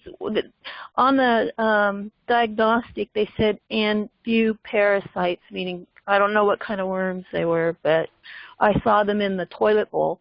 And then after a while, I saw this stuff that was like, it almost looked like seaweed, and I'm going, what the heck is that? That doesn't really look like a worm. And I had so much yeast in my body that it was showing up in my stools. And then I did nystatin I've done that, I don't know, maybe about 6 times. And when I first did it, it came out like in sheets. It was that bad.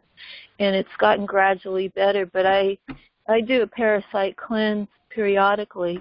And I want to say that one way that you can get them is just from eating your food. I lived on a certified organic farm for many, many years, and you have to wash, or I soak my vegetables and fruit in water with iodine for at least a half an hour before I even eat them, because the eggs attach to the fruit and vegetables.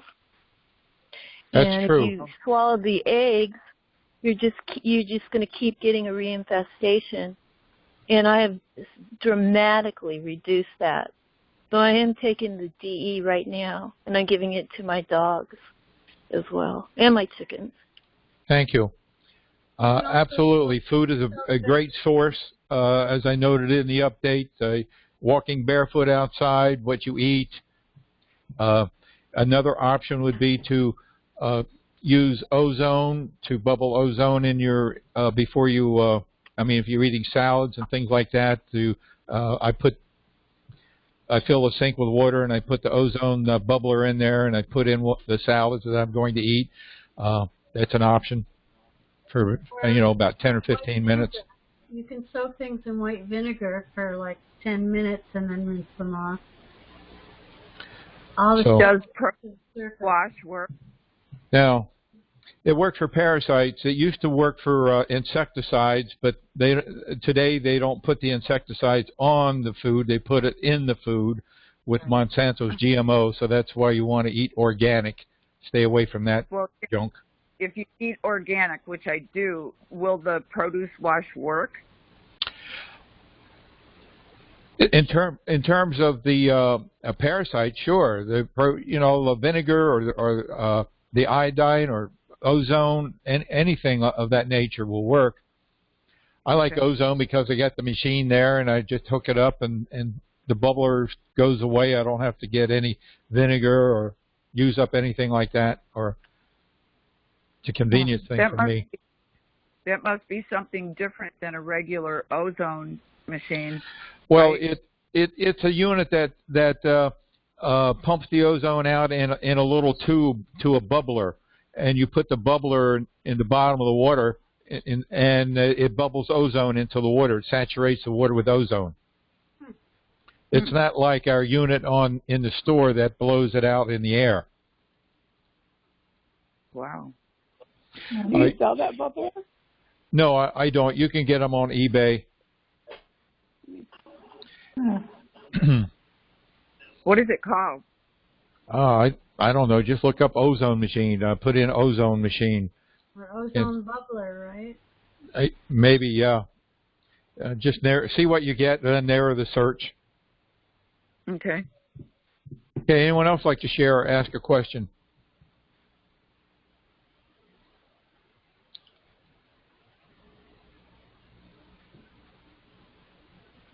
Oh, it's so quiet. Somebody drop a pin, please. I want to hear it. Hi, hi, Robin. Hi. And, Hi, I'd like to ask Richard, a question. This is Beth from Yes. Virginia. Hi, Beth. Hi, I'm doing better and better, by the way. But I'm curious about the antimicrobial, using it in the laundry. How would you use it? Would you use it straight on? The instructions say to use 4 ounces in a laundry for 10 to 12 pounds of dry laundry. And according to the instructions, that should last for the life of the laundry. Wow. Okay. One treatment. Wow. How much does it cost? I don't. It's about, I think, $49 for 16 ounces. Okay. 49. So it's pretty reasonable considering it's going to be the life of your laundry. You can do H treatment, maybe put an ounce in for every 10 to 12, for every load of laundry that you do on a regular basis, but you only need to treat it one time. The only thing that removes the antimicrobial is abrasion. So your clothing are not going to get abraded, but if you put it on a countertop and you use Ajax or a scrubber on it, it will remove it. Otherwise, it's going to stay there. Is it, if you put it on a countertop, is it okay to like prepare food on it? It's carbon. Okay. All right. Thank you very much, and thanks for everything. You're welcome. I have That's a why question. we're here. Yes. Hello. I'm Rhoda from San Diego. Hi, Rhoda. Hi.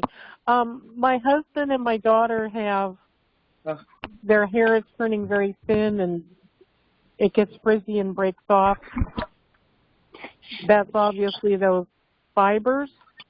I really don't know. There could be many causes. I mean, are they experiencing symptoms of feeling itching and biting and scratching? Well, just the biofilm on the skin. The what? And my daughter has little, sores on her scalp. Okay. Well, there's no way that I could actually tell or know. The primary symptom of all of these organisms that we deal with, except for strongyloides, is the itching and the biting. Without the itching and the biting, it could be anything.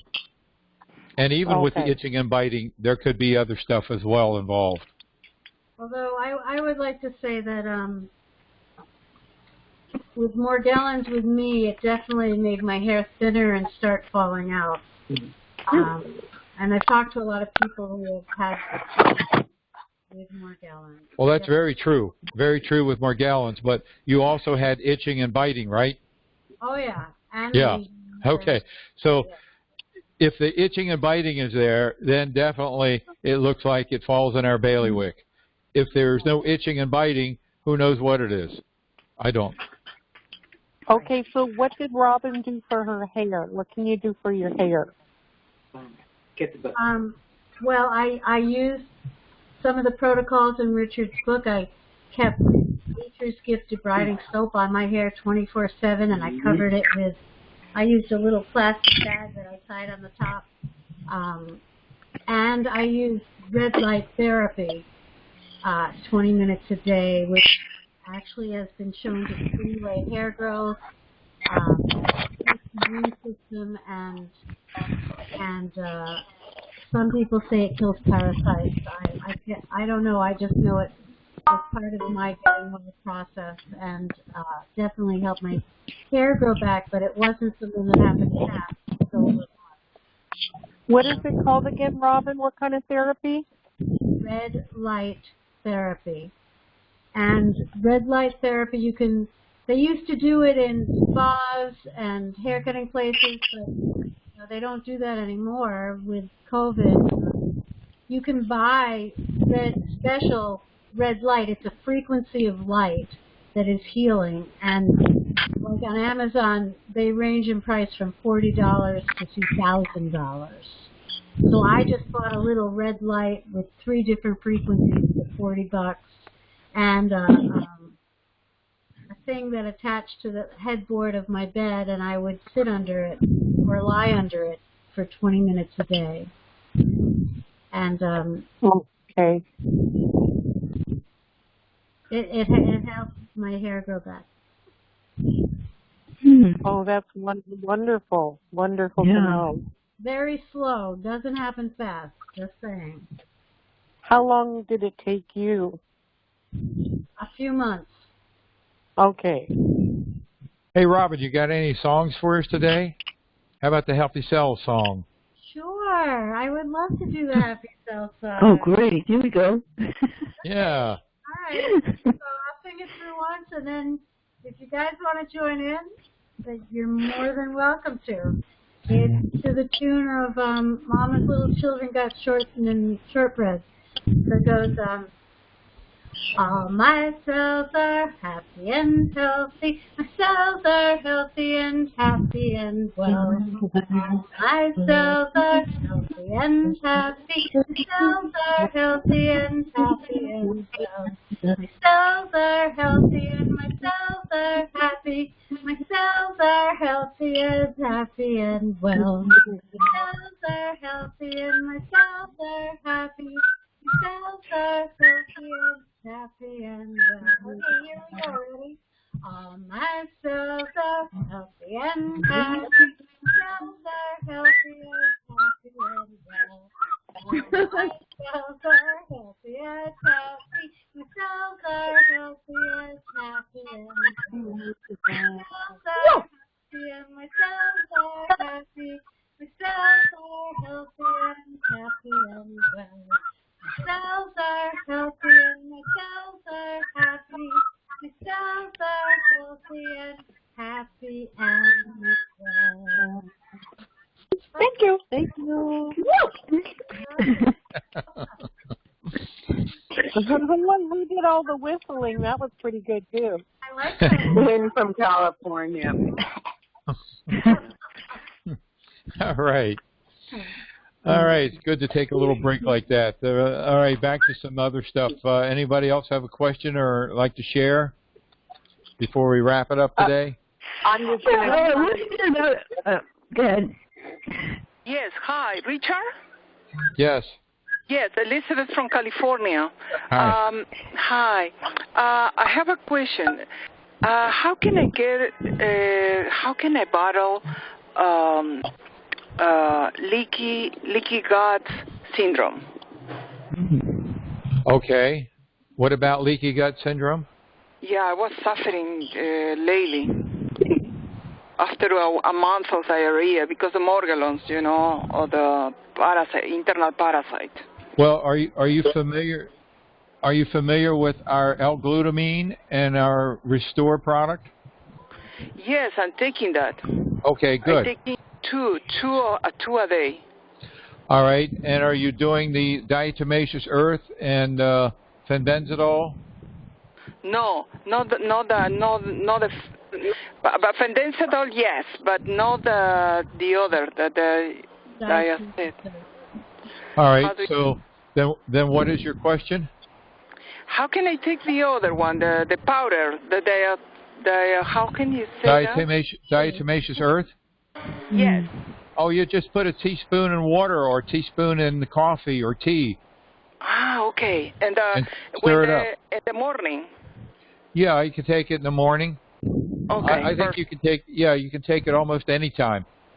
Okay. Yeah. Now you need to make sure. You need to make sure if you use tea that it has no additives. The teas in our store do not have any additives. No, I'm not taking tea, no coffee, nothing. Just water. All right. Water. Yeah, one thing you might do is look into the cistus tea. We have it's a very special tea in our store, cistus tea. And Robin can tell you all about what cistus tea does. Ah, okay. Okay, I'm going to ask Robin. Okay. When I had COVID, and it breaks down biofilm, it's antiviral, it's antibacterial, it builds up the immune system. Incredible tea. Cistus tea is really great. Okay, I will text you, Robin. Thank you. Thank you for the question. Anyone else like to ask a question or share? Yeah, if a parasite enters, a muscle, does that allow this parasite to remain large or to grow larger? If, let's say, you have diatomaceous earth and you ingest it, what happens? Does it still permeate the muscle and attack the parasite? I don't know enough about that. I know that with certain nematodes or helminths, they use albendazole and ivermectin in rotation, I believe, and the one medication deals with the bloodstream and the other medication deals with the tissue. So it's important to use them in rotation that way. That would be for things like strongyloides. Yeah. Fenbenzidol has also been effective for strongyloides, according to Wikipedia. Well, that's good to know that. Then what about Columba, which is neither of the two? I guess we don't know yet. What? We don't know about Columba. If Columba enters a tissue, we don't know where it goes. We're not saying that fenbenzidol will do anything for Columba. I have no idea. I doubt that it will. So we're looking at getting rid of the cofactors that make it difficult to beat these organisms. And the first step is to get rid of internal parasites. So you can eliminate one variable. You got to get rid of that variable. Another variable that we look at is with fungal organisms. That's like enemy number 2. And that's when we look at lefineron as a medication for dealing with breaking up, keeping chitin from being formed to create eggs of mites. We look at kinase enzymes to break down existing chitin that is the building block of fungal organisms. And we look at the chitinase enzymes for also breaking up biofilm. So it's important to get rid of the other factors so that we're just left with Columba and Morgellons and can beat them up, get rid of them. I think last week we talked about scratching yourself to death because these organisms itch you and you scratch. Yeah. And when you scratch, it causes enzymes that actually create leaky gut syndrome. So, I mean, let's get rid of the fungus. Let's get rid of the internal parasites. Let's deal with these other factors, and then the diet and the nutritional supplements will do the rest. Anyone else have a question? What was the name of that tea again that got rid of biofilm? Our kinase enzymes in the store. Okay. No, cistus tea. And cistus tea. How do you spell that? CISTUS. So if you do both, do both the tea and the enzymes, you got things pretty well covered. Okay. What? What does it do? The tea and the enzymes. What does it do? Well, part of what they do is they break up biofilm. The tea also reduces inflammation. The kinase enzymes break up chitin. Okay. Right. Also, what is in the cystis tea? That's what I wanted to know. That's the name of the plant from which it's derived. Oh. Oh. Has anybody heard of using reishi mushroom for the Lyme's disease, Borrelia? Oh, well, mushrooms are kind of precarious because some mushrooms absolutely feed the parasites. Some mushrooms don't. I don't know about the medicinal mushrooms that might be effective. I know you can eat the red mushroom, the black mushroom. Several varieties are okay. As far as dealing with Lyme disease or anything else, I'm not up on that. Oh, right. That's the Borrelia. Right. And you're saying you don't know how to get rid of that? Oh, yes. I have a free report called Lyme disease doesn't have to own you anymore. And Lyme disease about 13 years ago just about took my life. I was almost in a wheelchair at that point, 24/7 pain and agony and inflammation. And number one, the multiple vitamin that we now have in the store is formulated specifically for Lyme disease, so that's number one. Number two, you want minerals. The best minerals on the planet are the ionic minerals that we have. Alternatively, we have minerals in capsules, but the best is the ionic minerals. Number three, you want the Max 1 glutathione accelerator. The glutathione removes the toxicity from the cellular level that the spirochete thrives on. Number 4, you want the garcillin, which is, according to Wikipedia, said to be an antibiotic, antiviral, anti-parasitic, anti-protozoan, and antifungal. You put those 4 together and you got magic. The next step, because Lyme disease often involves biofilm, is the kinase enzymes. The next step is to replenish the gut flora with a Restore product. If you're dealing with leaky gut syndrome, L-glutamine. It's a special sugar targeted for the mucosa to strengthen them. And if you go on that protocol, you build your immune functioning and your health, and treatment may be minimal, if any. But in any event, if you go to an LLMD, a specialist in Lyme disease, whatever treatment he has you on, use this supplement.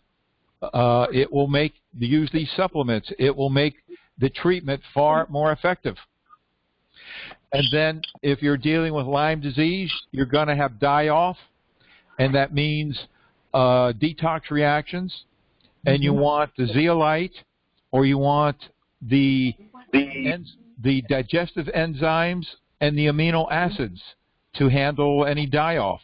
So that the biggest problem with Lyme disease is that a treatment will work but create massive die-off reactions.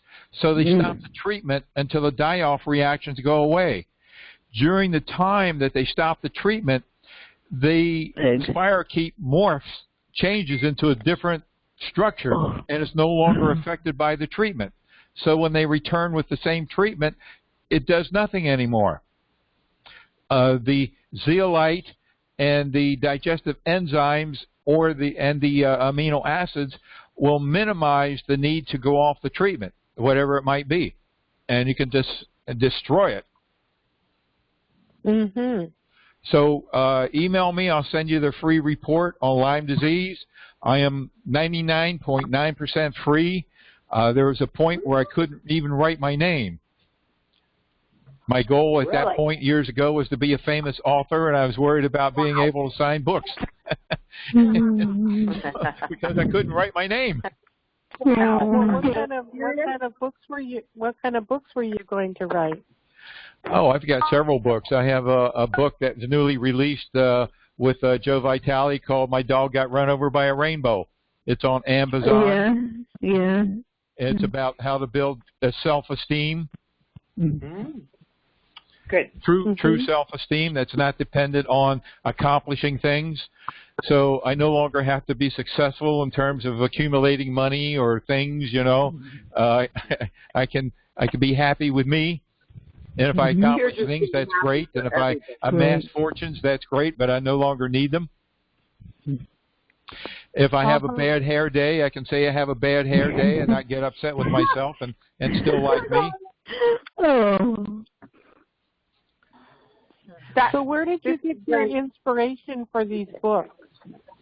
My background is 20 years operating a biofeedback and stress management facility, and I worked in counseling as, can't call myself a therapist because I've never been trained psychoanalytically with an MS degree, but I could counsel and consult. So I worked with hundreds of people from I've worked with lawyers, politicians, I've worked with corporate executives, and a thing I found that rang true with everybody is nobody liked themselves. Nobody really liked themselves. There was always something wrong with them. They weren't successful enough, or they didn't think they looked good enough. And it rang true with me. And I said, gee, if they don't, it's a disease. So self-esteem is a big thing. So I figured out what the problem was. And what was that? Well, they measure themselves. They compare themselves. They only regard themselves. You get a toy for Christmas and you're happy. How long does that happiness last? 2 or 3 days, and you're bored with the toy. They always need something more, rather than. See, life is about experience. We live life after we're born, and we realize there are things, and we have some cognitive skills. We realize there are goals, so we set ourselves goals. So the problem with goals, and our man Tony Robbins is fantastic with goals. He sets his life with goals, and the problem with is that life is more often about the things that fall through, the plans that fall through, than it is about the goals that we set or achieve. And so when we achieve a goal, we feel good about ourselves. When we get our PhD, we feel good about ourselves. But if you move to another country, it might not be recognized, or an MD degree or whatever. Anything can be taken away from you. When you get your house, you feel great, but it could be burned down. When you amass your fortune in stock market, you feel great, but the stock market can crash, and so do you. So many of us, how we feel about ourselves is a contingent on the outcomes, our goals in life, which leaves us to be nothing but puppets. You nailed it, man. So, you nailed it. Well, it's a great book. If you go to Amazon and pick it up, you'll love it. I have another site called selfesteemcure.com.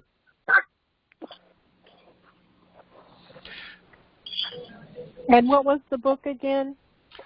My Dog Got Run Over by a Rainbow. I love that. Love God. When I was 11 years old. Did you write that book? The dog. Are you telling me that? My dog got run over by a rainbow. Is that you and that happened to you? Oh, my dog got run over by a car. Oh. I suffered for 3 years. I cried. I suffered. I wondered why God took my dog away. I questioned everything and I missed the rainbows in life. Every tragedy, there's a rainbow. And if you're caught into suffering, and you're caught up in anger, if you're caught in depression, if you're caught in any of these emotions, you can't see the rainbows. As they say, where one door closes, another door opens. You can't see the other door open. So in the course of life, I've become kind of a specialist in cognitive therapy and dealing with emotions, which are nothing more than different energy levels. when you allow yourself to feel and experience an emotion, it disappears and opens up for creativity.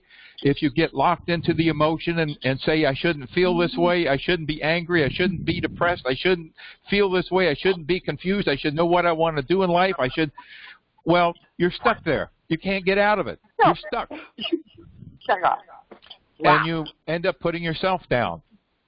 You shoot yourself not too good about yourself. What you got? So life is Richard, what did you find was the rainbow when your dog died? What's that? What did you find was the rainbow when your dog died? I never saw the rainbow. I was stuck in anger and frustration and depression. I never saw the rainbow because I didn't know how to feel the emotions. I didn't have someone to talk to. You know, all youngsters need is somebody to ground with rather than having somebody judge them. They need somebody to ground with, to listen to them. And we don't get that as youngsters because most of us don't know how to listen to people. Absolutely. We only know how to give opinions and advice, which didn't work for us, but we give it to them. And whose opinion is worth a shit? Sorry. So, anyway, I'm sorry to get off the topic. Hope you enjoyed it. I thank you, Richard. Thank you so much because I have one more thing. That's my forte is the grounding. I have to tell you where you do allow yourself to experience the emotions so that they can run their course and release. Right. Oh, I have another book titled My Mother Ran Off with My Best Friend. Great. And that was about life crisis. Because what happens in life is when we lose the things that we work so hard to get, it sets us up for a life crisis. So if we lose a talent, if we have a talent of being able to play the piano like nobody else, and we're in an accident and lose our fingers and we can't play the piano, we're in a life crisis. So anything can create a life crisis, and when we lose ourselves, then weird things happen. And so the book is about noticing what attachments you have, whether you're attached to your corporate, your age, because when we get older, then we go through a life crisis. We get talents change, our social skills, our family. When we lose somebody in the family, it threatens our self. So it's looking at all of the attachments that we have and taking a look at if we lost them, would we still be us? Or would we lose ourselves? That's a good one. Well, anyway, back to parasites. That's beautiful, Richard. How would you still be you, even though you experience loss? All right, it is, basically like the tapping experience. You acknowledge where you are. I acknowledge that I am at loss. I'm depressed. I'm unhappy. I'm angry. I dislike this emotion. I'd like to feel and experience it and move on. Then the idea is to program your intelligence. In fact, if you go back in the blog about maybe a year and a half ago, several in the back part of the book, the new version, chapter 10, references you to these blog posts. But it's all about thinking and aiming. It's important to remember that your brain is like a computer. It does what you tell it to. So if you're stuck in a room and you can't see anything, what do you want to do? You want to get out of the room, right? Say you're stuck in a room with sharp objects. You stumble around the room and you get hurt. So the first thing you like to do is like to see something. So when you tell your brain where you want to go, it's like a light lights up. A light lights up, and you can see the object, so you can get out of that room. So life situations is like this. I'm stuck here. I don't like it. I want to get out of here. I'd like to see it from a different point of view. I'd like to learn from it. I'd like to move beyond it. These are preference statements. Every situation, you can have a preference. I want to forget about it. I want to let it go. letting it go is big. Many people hang on to things. They get addicted to hanging on to being right about something. And I'd like to let it go because it no longer benefits me. And you keep reminding yourself, and your brain takes you there. Wow. So it's powerful stuff. You won't read it in anybody else. No other author you will read this stuff. Really, Richard? Is that true? It's true. You can read every book on the planet, and you won't I will find say it. right now, Richard is an incredible human being, because I went through last night getting rid of all the shit I went through with animals. I named off 7 horses that died. He is absolutely right on the money. I'm sorry, I'll shut up now. Bye. Well, yeah, Richard, yes. Did your mother really run off with your best friend? No. I mean, you had me there for a moment. My mother was a wonderful lady. Yeah, well, tell that to your book. All mothers are wonderful. Every mother's wonderful. You can't deny that. But life crisis does strange things to married women at any age, and I'm not. The thing is not to put people down about what they do, but to give them an understanding of their behaviors. Mm-hmm. Well, that's beautiful. How did you learn that, Richard? Oh God. I don't know. I told my brain I wanted to learn everything there is about human dynamics, and it popped up. Richard is normal. That's how he blew it off. This call is going off the deep end. Absolutely, we need it. We only need this. The reason this is happening is because we need it, because we're all supposedly supposed to be isolated like shit. Which is bullshit. My matter of fact is you're from back east, and my daughter's gone to school, and now she's staying there, and I'm from California, and I never went anywhere. I only know that what you are saying is just straightening the world out. Amen right on, for you. Huh? Thank you. Well, Amen. We've done probably 150 of these calls, and this is the first time we strayed away from parasites. Absolutely the first time. It's wonderful. Are we in trouble now? But in many respects, are we in trouble now? In many respects, as it is a strong part of getting your life back, and it's a question as to whether or not, with all that you're dealing with, you have time to invest in this aspect of it as well, because it's overall encompassing. Right. The whole thing is fucking exhausting. That's all I have to say. I don't want to be nasty. I want a little bit of what you're drinking. Yeah, me too. Who are you talking to? All right. Okay. Who are you talking about drinking? Before we wind it up here, anybody else have a question about parasites, skin parasites, protocol, diet? I was just gonna say when I got on this call, on a scale of 1 to 10, my anxiety was about a 20, and right now it's about a 2. So God bless you. Thank you. Thank you. We achieved our goal. Inspiration is what we're here for.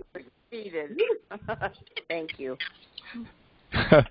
So anytime you want me to go off the deep end, just ask me. I'll go off the deep end. Okay. How do you do that? Okay. Anyone else like to share? I'm here. So are your books on Amazon? Yes, they're on Amazon. I'm such an unread author that even if you type in the title, it sometimes doesn't come up. You're fucked. Sorry, you're not my daughter. But I think if you type in "my dog got run over by a rainbow," it will come up. I will. And that's the only place you can get your book is on Amazon? Go to my website, selfesteemcure.com. All right. Wonderful. Thank you very much. You're welcome. What kind of dog did you have? What was your doggie? Her name was Smokey. It was like a small dog, like a sheepdog. Black, white, yellow. Black and brown. Oh, did he have beautiful markings on his face? Oh gosh, that was a long time ago, but it was the most beautiful animal in my life. At that time. I'm done. I don't want to talk to you anymore. I get it completely. I'm done. Go away. Wow. Hey, Richard. Yes. You give Barbara's email. I've been getting questions about the buddy coach. Oh, yeah. Did you get any questions? Anybody text you questions? No, I didn't get any texted questions. Just about Okay. All right. So the buddy coach, her name is Barbara. Barbara, are you on the line? Sometimes she tunes in. Barbara's main job now is she's an herbalist, and she's looking at a formulation comprised that will reduce dopamine uptake in the brain so that we don't have to look to medications like Premazod, Orap, Seroquel, what are some of them? Risperidone, Abilify. Yeah. So we can do it herbally instead of having to depend on doctors and be monitored for side effects and stuff like that. Yeah. So her name is Barbara, and her email is Daisy, like the flower, Daisy, beautiful flower, Daisy, Jane, like the lady's name, Jane, number 28, Daisy Jane 28 at gmail.com. Mm-hmm. DaisyJane28 at gmail.com. The herbs that take the place of Abilify. Only give her your first name, not your last name, and your area, if you're in Utah or, city and state, if you can. And if you heard somebody talk and you specifically remember the name, you can write that person's name down. And she will send you a list of people that are looking for buddies. And the idea of having a buddy is somebody to share with. I mean, it's your choice. You can get together and cry in your soup and how miserable things are and, have a pity party amongst yourselves. That's your choice. I hope that I've brought more to you than that, and that you move beyond that and can, get into the feeling and get beyond it and draw from each other, support from each other, and strength from each other, inspiration from each other. And so when you feel down, call your buddy. When you feel up, call your buddy, because maybe your buddy's not up. Maybe he's down, and share. So again, it's DaisyJane28 at gmail.com. Okay, Robin, you want to share your number? Yes.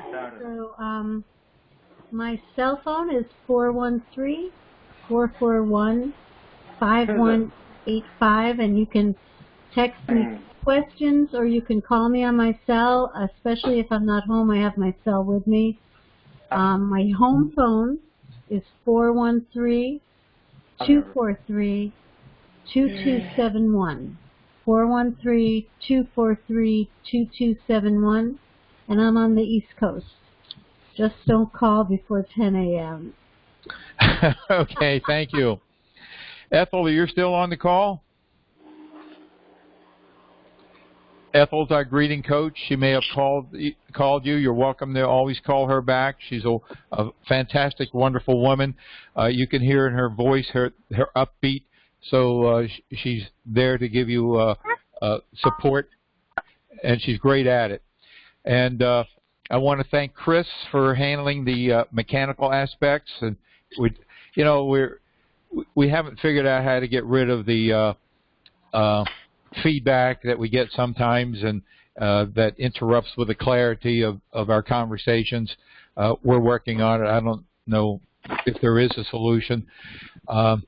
I want to thank Robin for being my co-host, and Barbara for being our buddy coach and herbalist, Ethel for being our greeting coach, And thank each and every one of you for coming here each week. Keep coming back. I love you, each and every one of you. I want you to have your life back like I have my life back. I'm so appreciative of being able to live normal again. Yes. Thank you. Love you. Love you too. God bless. You guys. Thank you. Bye, everyone. Have a great week.